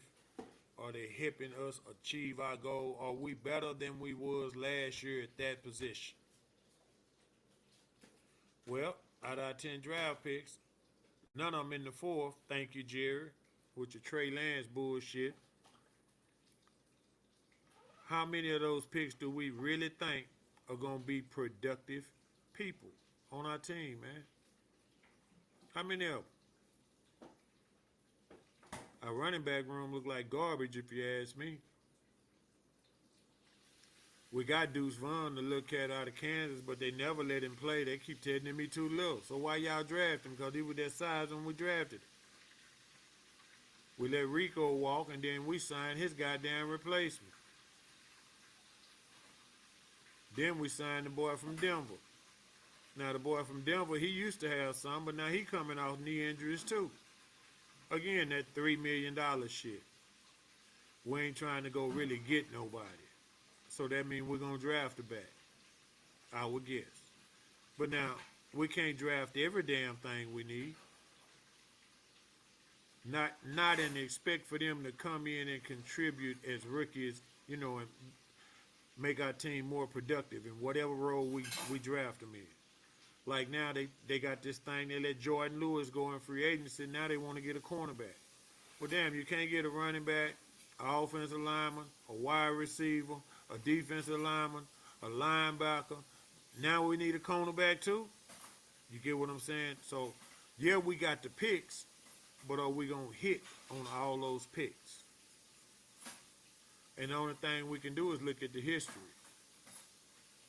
Look at our history. Normally the first pick, that's going to make it.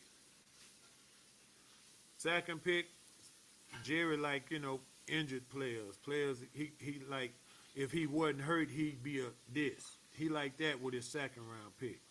Third round pick, they know, you get where I'm coming from? Look at our history. And that's how I kind of look at our future, man. It's kind of bleak around here. Because we used to be the shit, man. And now people just shit on us. Jerry talk shit and sell his shit and get mad. He got more money than everybody, so how you gonna tell him he doing it wrong? He got more money than everybody. So how we gonna if you we in a business together, a car business. I sell cars and you sell cars. And your company worth more than mine. How I'm gonna come tell you how to run your business?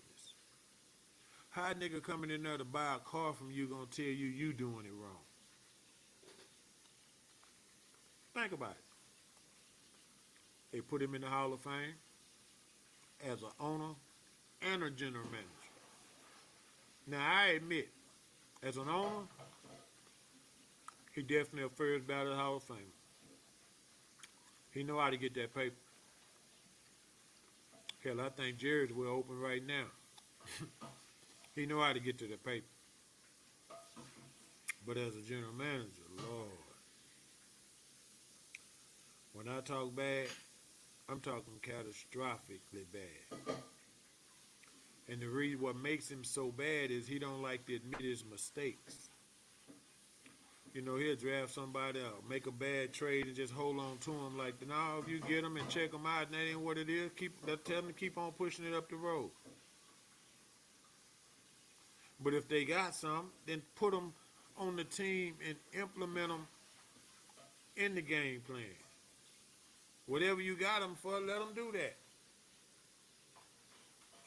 Don't try to teach them a bunch of more shit. You liked it, and why did you like them? Because they could do what? Okay, put them out there and let's see them do it.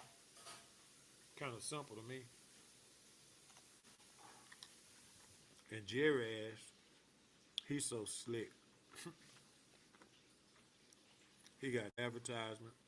You know, you can't buy cowboy shit nowhere but the cowboy shop. You can buy NFL shit anywhere throughout the league, Foot Locker and all that. You can't go in Foot Locker and get no goddamn DeMarcus Ware jersey. You ain't gonna go in there and get no Michael Parsons. Your ass gonna have to go to the Foot Locker Dallas Cowboys sponsored shop. If it ain't a cowboy shit, he control all of that. The old and the new. Now, the stadium. That one about 20 years old, so guess what he finna do now? Somebody finna ass up some money. And can't nobody tell him that it's not worth it, because look at what it's worth now. From when they first built it, what they got going on, now look. And so he done probably got about maybe 10, 15 more stadiums built. All those done surpassed him. He counted in the doghouse with the other owners as far as the Super Bowl go, because he sold all them damn seats and, trying to break a record, being greedy when he didn't have to do that. Because when you build in the stadium, build it big enough. He knew what the record was then. He knew when you get a new stadium, you get the bowl. Go back and look at it. 2 to 3 years after you get that stadium, because it brings so much cash to that area. To that metropolitan area right there. The hotels, all of that. The restaurants, the paraphernalia, the games, the whole thing right there. And that helps fund that stadium. You have to have employees. You have to do different stuff, So it was already there for him. You don't think it's going to be there for him again? Last time Larry Miller fucked it off for $750 million. He was going to redo the Cotton Bowl. Now, what if they fuck with him in Arlington and he want to come back and try to do the Cotton Bowl again? You think we're going to fuck it off again? That's too much like right to me. Yeah, that's just too much like right. That's why I don't think it ever happened. If it makes sense, oh, no, Jerry ain't going to do that, because it makes sense. His dumb ass. You can be so smart you're dumb sometimes. Yeah, you can be so smart that you're dumb. Have you ever seen somebody that way? I mean, I got a cat that I work with. I think he a pretty heady fella. You know what I mean? And he looked me and we was having a conversation, just a couple of co-workers. And I don't know, some kind of way we was on politics and Donald Trump. And he said, well, the one thing you can't say is Donald Trump is racist. I said, what? He said, Trump fuck with black people. I said, yeah, about the paper. If we talking about paper, yeah. Trump ain't in the hood doing nothing. If you ain't got no paper, he fuck with paper. He'll make money with a black person. Yeah, he's a rich, racist, billionaire son of a bitch. But if you got paper, you all right. People mad because of the laws he passed and what he didn't pass. Shit. Look at what he did. And if you got certain things in order, you can prosper. But you got to dot your I's and cross your T's. You can't play the always me game. No, you can't do that. You got to put yourself in a certain spot and you can eat all day with it. Yeah. But now you got to be willing to put in the work. Because see, money fuck with money. Anybody ever told y'all that? If you hang around 9 broke ass niggas, I guarantee you, you're going to be the 10th. I guarantee it. My dad used to tell me that. Have some partners, he'd be like, boy, that nigga ain't shit. You know that? He ain't shit. And he be talking it right there in his face. She say, man, why your old man say that about me? Because you ain't shit. But that's how he felt. So he would always relate certain honesties to me, no matter who was around, what was going on. And it was kind of a nigga alert, like a spider sense. You know what I mean? If I was fucking with the wrong kind of person and my dad knew it, he would just nip it in the bud right there in front of both of us. He didn't care, girl or no, you don't need to fuck with her. Leave that motherfucker alone. Ain't worth a quarter. Yeah, my old man. So when we start talking about Jerry making good sound football decisions with the Dallas Cowboys, the fuck out of here. We are destined and doomed to keep going through this shit. And the Cowboy fan in me to say, shit, a broken clock is right twice a day. So shit, you know, it might happen for us. Keep hope alive. So you're saying there's a chance. But realistically, shit, I wouldn't bet on Jerry. Shit. Nuh-uh, I wouldn't bet on that nigga with Monopoly money. Y'all know that's fake money. Yeah, I wouldn't. Shit. Jerry, do something productive or right. We don't even have a backup quarterback. Right now we got Will Greer. He didn't even want to go do nothing in free agency for that. So we're going to draft one. He's going to be the backup to our $60 million baby. Is that what you're saying? Now, you know, 2 more quarterbacks that came behind Dak and got a contract, and neither one of them got past 55. But that's how Jerry played the game. See, he waited to the last minute. Now, Dak wasn't, no, I ain't getting you no discount. Because, see, when he could have signed him his first contract, he franchised. Then when he could have signed him the next year, he franchised him again, and the nigga broke his leg. You feel me? So now he wanted all his goddamn money then. No, now you got to pay me. You can't play me. Well, he doing the same shit with Michael. Same thing he done with Steve. Wait to the last minute. Now we're gonna negotiate, and I'll pay you the week. What was it? The day the season started, the weekend of opening season. It's like, come on, man. Nobody told you if you pay early, you get ahead of the curve. But again, when your team worth more money than everybody else's team, he keep that son of a bitch sold out with his monster trucks and his concerts and his fights and you know what I mean, the Olympics and the NAA and the basketball. Say, man, I don't know. He keep Texas high school the state championship game now every year. No matter who playing, they playing now. So on the business side, like I say, on the owner, he might be the best owner I've never seen. But as far as being a general manager, man, I mean, dude is garbage, man. And that's who called the shots. We know who called the shots. So we could sit back as Cowboy fans and say, well, yeah, this could happen and that could happen. But look at what's happening. Same thing that happens every year. Not a goddamn thing. We let our players go. We don't replace them or upgrade.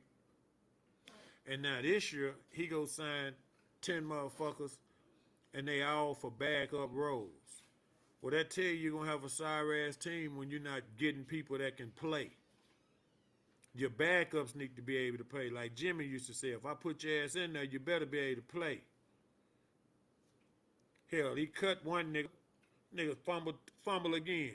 He was bagging up Emmett or something. Fumble again. Nigga fumble again. You're out of here. No, your ass, I ain't playing with you.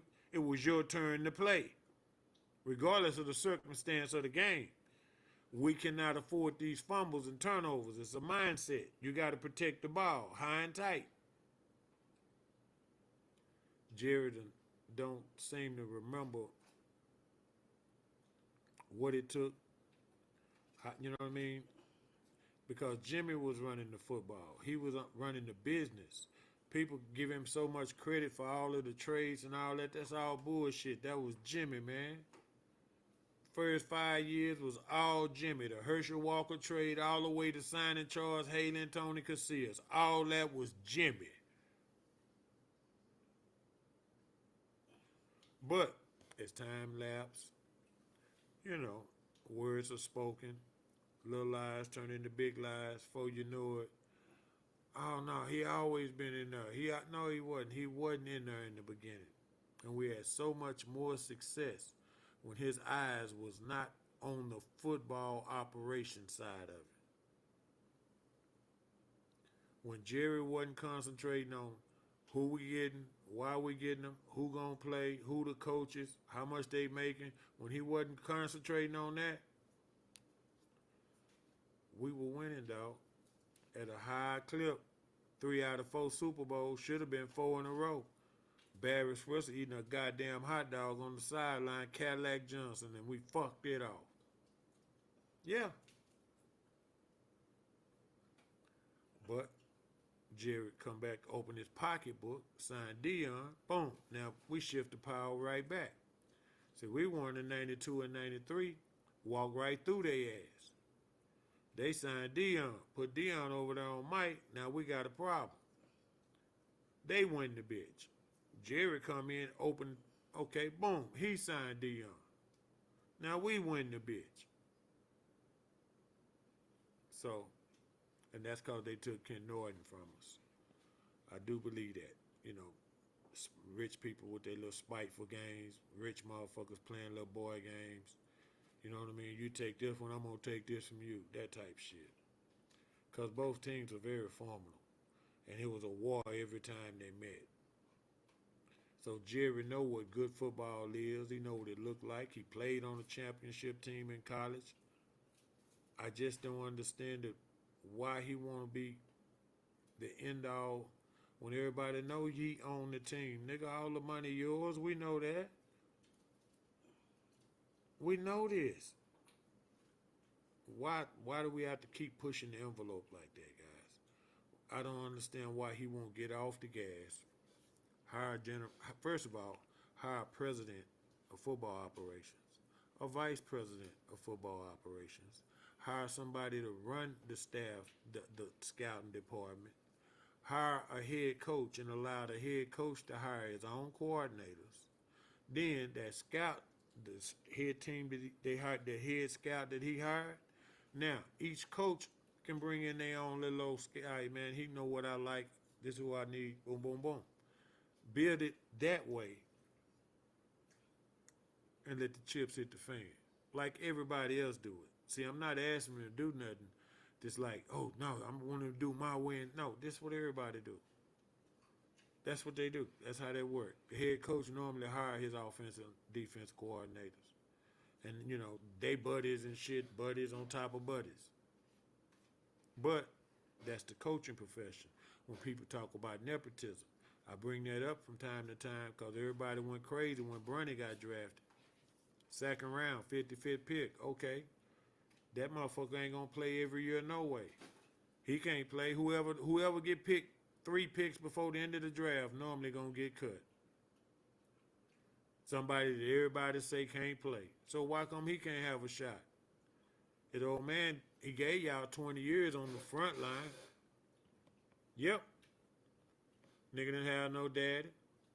Got drafted. Had the king on his shoulders. In Cleveland. Hometown boy. Took him to the finals with Boobie Gibson and Dante West fucking his mama and all that shit. None of them niggas had nothing. But he stayed clean. Married his high school sweetheart. All his kids by her. They say she worth $50 million now off of her own little old entrepreneur shit, you know. She doing shit. Now she got 50 of her own. Well, he the first billionaire athlete of our lifetime. And when I say the first billionaire athlete, I mean he worth $1 billion while he's playing. Not after he done played and bought onto a team and started investing in this. No, right now. Right now. The boy worth $1 billion.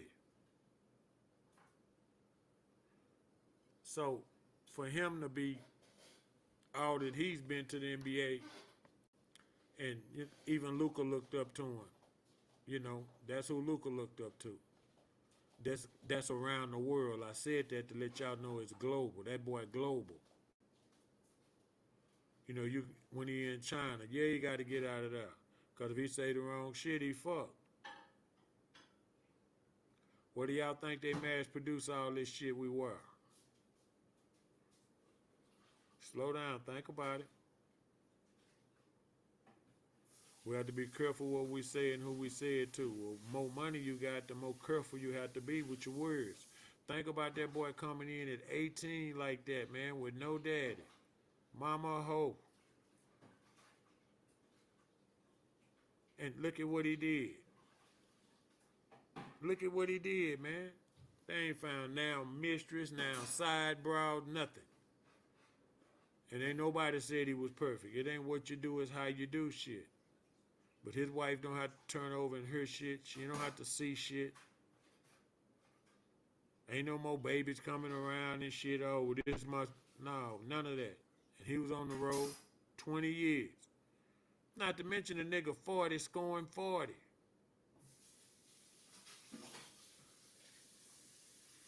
With the Cowboys and Jerry Jones and Stephen Jones and Will McClay and all these people.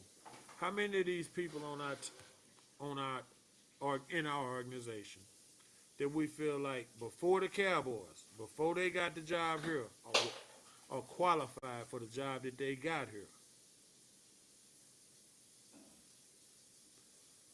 Is a general manager qualified? Was he a general manager or a coach? Did he do something, you know? Did he work his way up to general manager? The president? You get what I'm saying? That's nepotism, man. It's your damn shit. You do what you want to do with it. If you want somebody to be the coach, that's who the coach. If you want somebody to be the scout, that's who the scout is. But in professional sports, you know, it's a team thing. And they always say ain't no I in team. But when you look at the successful teams, they all have a lot of shit they do that's in common. You understand? A lot of things that they do that's alike, you know, on the same regiment. Cowboys, we always go the different way. We hard-headed as hell. We refuse to just say, okay, we made a mistake on this player, we're going to cut him and get another one. Jimmy did it all the time.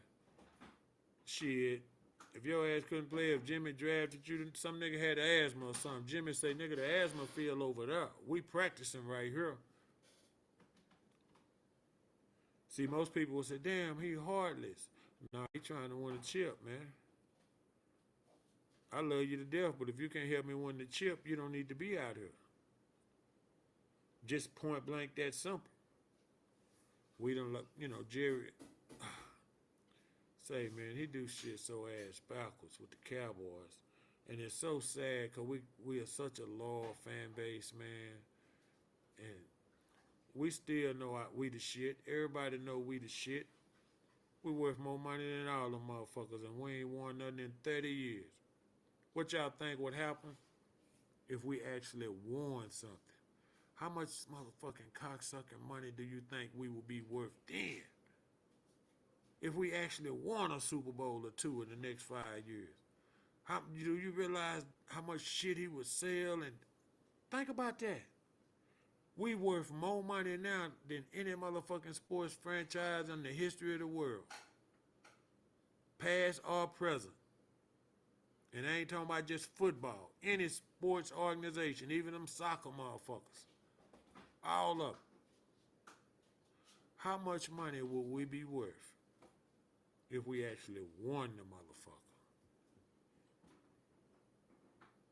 See, Jerry know how to keep us interesting and in the news, and there's something to be said about, when it's entertainment, all conversation is good conversation. If they say you're doing it wrong, they're paying attention to what you're doing. And if they say you're doing it right, that means they're going to pay attention to what you're doing because they like what you're doing. You get what I'm saying? So Jerry, he got the business part down. That's why I say, no doubt he a first ballot Hall of Famer as an owner. But when you start talking about some of the dumb, bonehead, ridiculous ass shit he done did as a general manager, man, please. Now, I might not be the sharpest blade in the draw, but if you pull me out, I'm going to cut some. And I'm going to cut some because I pay attention. If I got to lean with it, what am I cutting? Am I going straight in? I think you can get a little comfortable with your success and your money. And Mr. Jones, he is the ultimate comfortable. He is ultimately ain't nothing you can tell him. Can't nobody stop him. Can't nobody show him shit, because he know. See, he feel like he built this shit from the ground up. When he got him, we was in the red. He paid $168 million in 1988. Shit, this 2025, we worth $12 billion. Yeah, $12 billion. Put a B on that. And this is just one of his businesses. It's just the most successful. But it's the one that keeps him in the TV. He said it himself when he first started tripping. He could go make an oil deal and make $10 million in 10 minutes. And nobody know. He said, but he could trade for a backup defensive tackle from Tennessee, and it's in front of everybody, newspaper, all around the country. Why?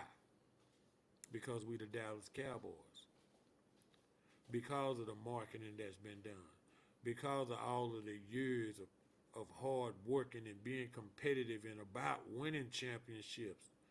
That legacy, that dream, that work, that drive, that get, that Nike, let's just do the shit. And he just capitalizing, and he ain't trying to win a motherfucking thing. And he's selling us on every hook and crook. You can't buy a cowboy cap, goddamn me, for under $40, $50. Just a baseball cap. He's squeezing the goat. Great on him. But he might be the worst general manager that I've never seen in the history of seeing motherfuckers. He ridiculous, and I'm sorry, but I got to just call a spade a spade. Some bitch just, and it frustrates you because you know he see the shit. And if not, you mean to tell me you surrounded by that many yes men, nobody will tell you? Say, man, that boy can't play. Say, man, that boy can play. Nobody? You the master on all that. After all these years, ain't nobody got your ear. You ain't seen not nobody in the office, an assistant, a helper, an intern, nobody that you say, yeah, they know what they doing. You're just going to go all on your own little old merch. Because you think you know what it takes to be a champion because you done been a champion. You was a champion in college, you was a champion in the pros. But the roles that you played when you were a champion, that's up for grabs, Played on the line. And like I said, when we were winning chips and he was the owner, he wasn't running football operations. Jimmy Johnson was. And everybody know that. Everybody knows it. It's not a secret. I'm not cracking it. But, time passed by. Jimmy was exiled. So Jerry still controlled the narrative with his talk show and all that shit and all the press conferences. So after a while, again, a whole generation of me, this 30 years. My daughter 30, she said, Dad, I ain't never seen the Cowboys win. Why you always have this Cowboy stuff on? And you have to stop and think about that. My whole childhood, all I seen the Cowboys do was win. And when we didn't, it was a disappointment. We were heartbroken. Yeah. Because we were right there. We was on their ass. But this happened or that happened. But we was there. We was Kansas City before Kansas City. We was New England before New England. Yeah, nigga, man, I'm talking about used to get down every year. Everybody knew all our players. And we always had some fly-ass niggas. This ain't nothing new.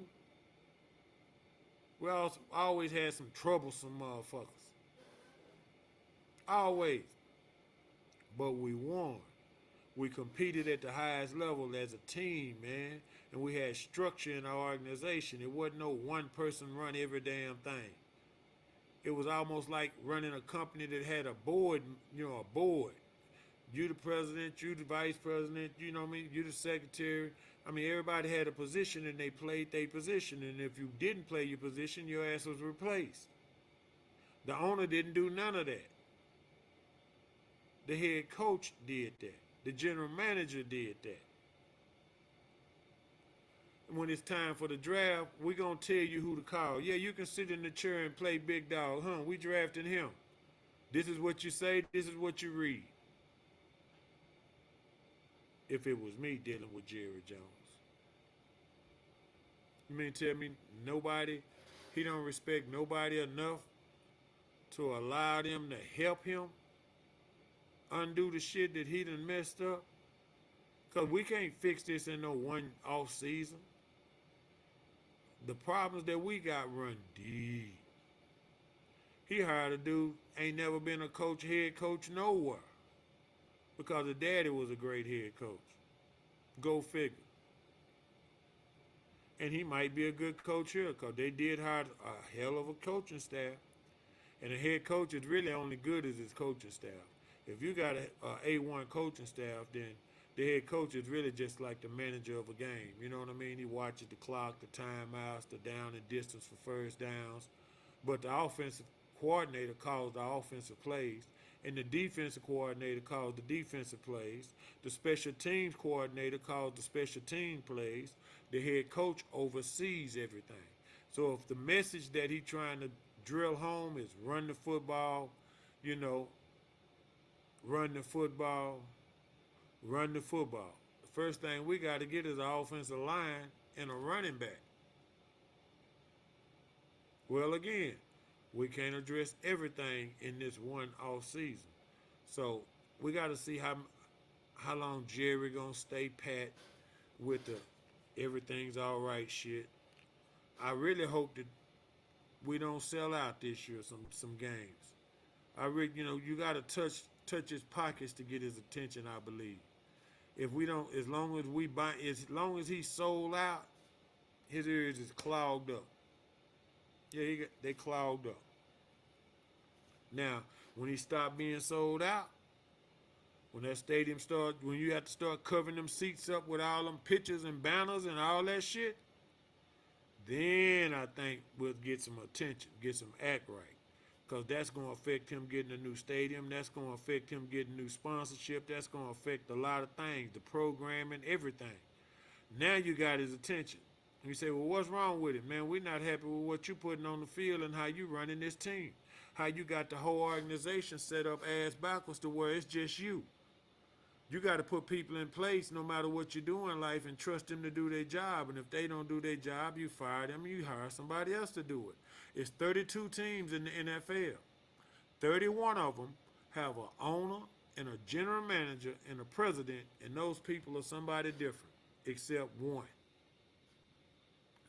Y'all want to guess who that one is? It's 32 teams in the NFL. All of them, y'all, got a general manager, a president, and an owner, and they all different people except one. And that one has been scaping and cleaning and getting all the goddamn money, doing whatever he want to do with it. Like he clear money for Dak, he ain't gonna spend the money, so he just holding the money. That money has nothing to do with him signing Dak. Actually, Michael. Actually, if he signed Michael, that's gonna add more money. Yeah, the way it's set up. But he waiting to such a last minute. We're gonna end up having to pay Michael 45 million a year. 45 million. Now he's a bad boy. I ain't gonna tell y'all he not. We're gonna pay 45 million for him on a mediocre ass team, and we probably could get three number ones and a player, or three number ones and a three. I think I would go for the three number ones, y'all. Player. Yeah. Cause right now, man, Jerry first round picks normally do pretty good. Well, if he can double up and have two first round picks this year and the next couple of years, he can make this turnaround fast like they did with the Herschel Walker thing. So y'all have to understand all that too. But that's just the way I look at it from football. The team with the strongest line normally win because then the quarterback got time to throw, the wide receivers got time to complete their routes and run to an open area. I mean, running backs got holes to hit. But you know, it's been another terrific top dollar Tuesday, y'all. From down south the dark, you know, it's real talk with me, man. And I just want to say thank everybody for tuning in and riding with me. Y'all stay, because y'all know Jesus got me spoiled and I'm highly favored. You hear me? And, and I'm going to tell y'all something, man. Stay focused. We need to talk to these kids. Y'all listen to Nostalgic Radio, man. We got new shows coming on every day. You know what I mean? We got Saturday shows every night, man. We got somebody on doing something to boogie down. And we got the other side that plays music. If you're a new artist, man, say, man, log on to the link, send us your stuff, man. We're making moves, nostalgic.com. You hear me? Y'all look us up, man. And when you do, you're going to like it, man. The Woody Wood Show, we got CEO, man. We, we got people doing it. Nostalgic Radio dot online. Y'all forgive me for that. Nostalgic Radio dot online. Y'all check us out, man. And I'll be back next Tuesday like I am every Tuesday night, man, from 7 to 9. Y'all stay with me, man, because we got some shit to talk about. Peace. Yeah, sir. All right, this sound. Yo, what's up, Dollar Man? What's up, man? Want to let you know what's going on down there in the 214, you know what I'm saying?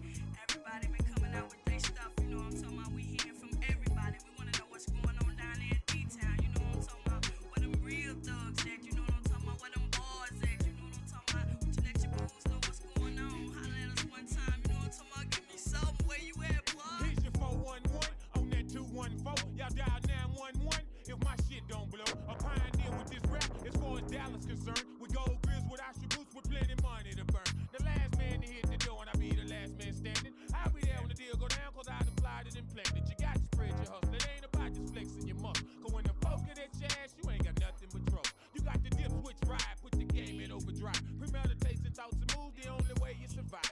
Game recognized game, so what's up, baby? Say what you need, yeah, it's all gravy. Internet, interstate, don't give a damn what it takes. I got to have it, going to get it, coming back with this weight. A heavyweight nigga now, Mr. Shot Caller. And now no shit jump off in Dallas unless I call it. Aight. Yeah, we feeling you, know what I'm saying? But now, what you tell your boo, where them money hustlers at, you know what I'm talking about? Got to have it, them paper chasers, you know what I'm talking about? Eat money for breakfast, you know what I'm talking about? All about their money on that hustle every day from sunset to sunrise, you know what I'm talking about? Open your eyes and see what's really going on. Bring it to them, where they at? All right, brother, records.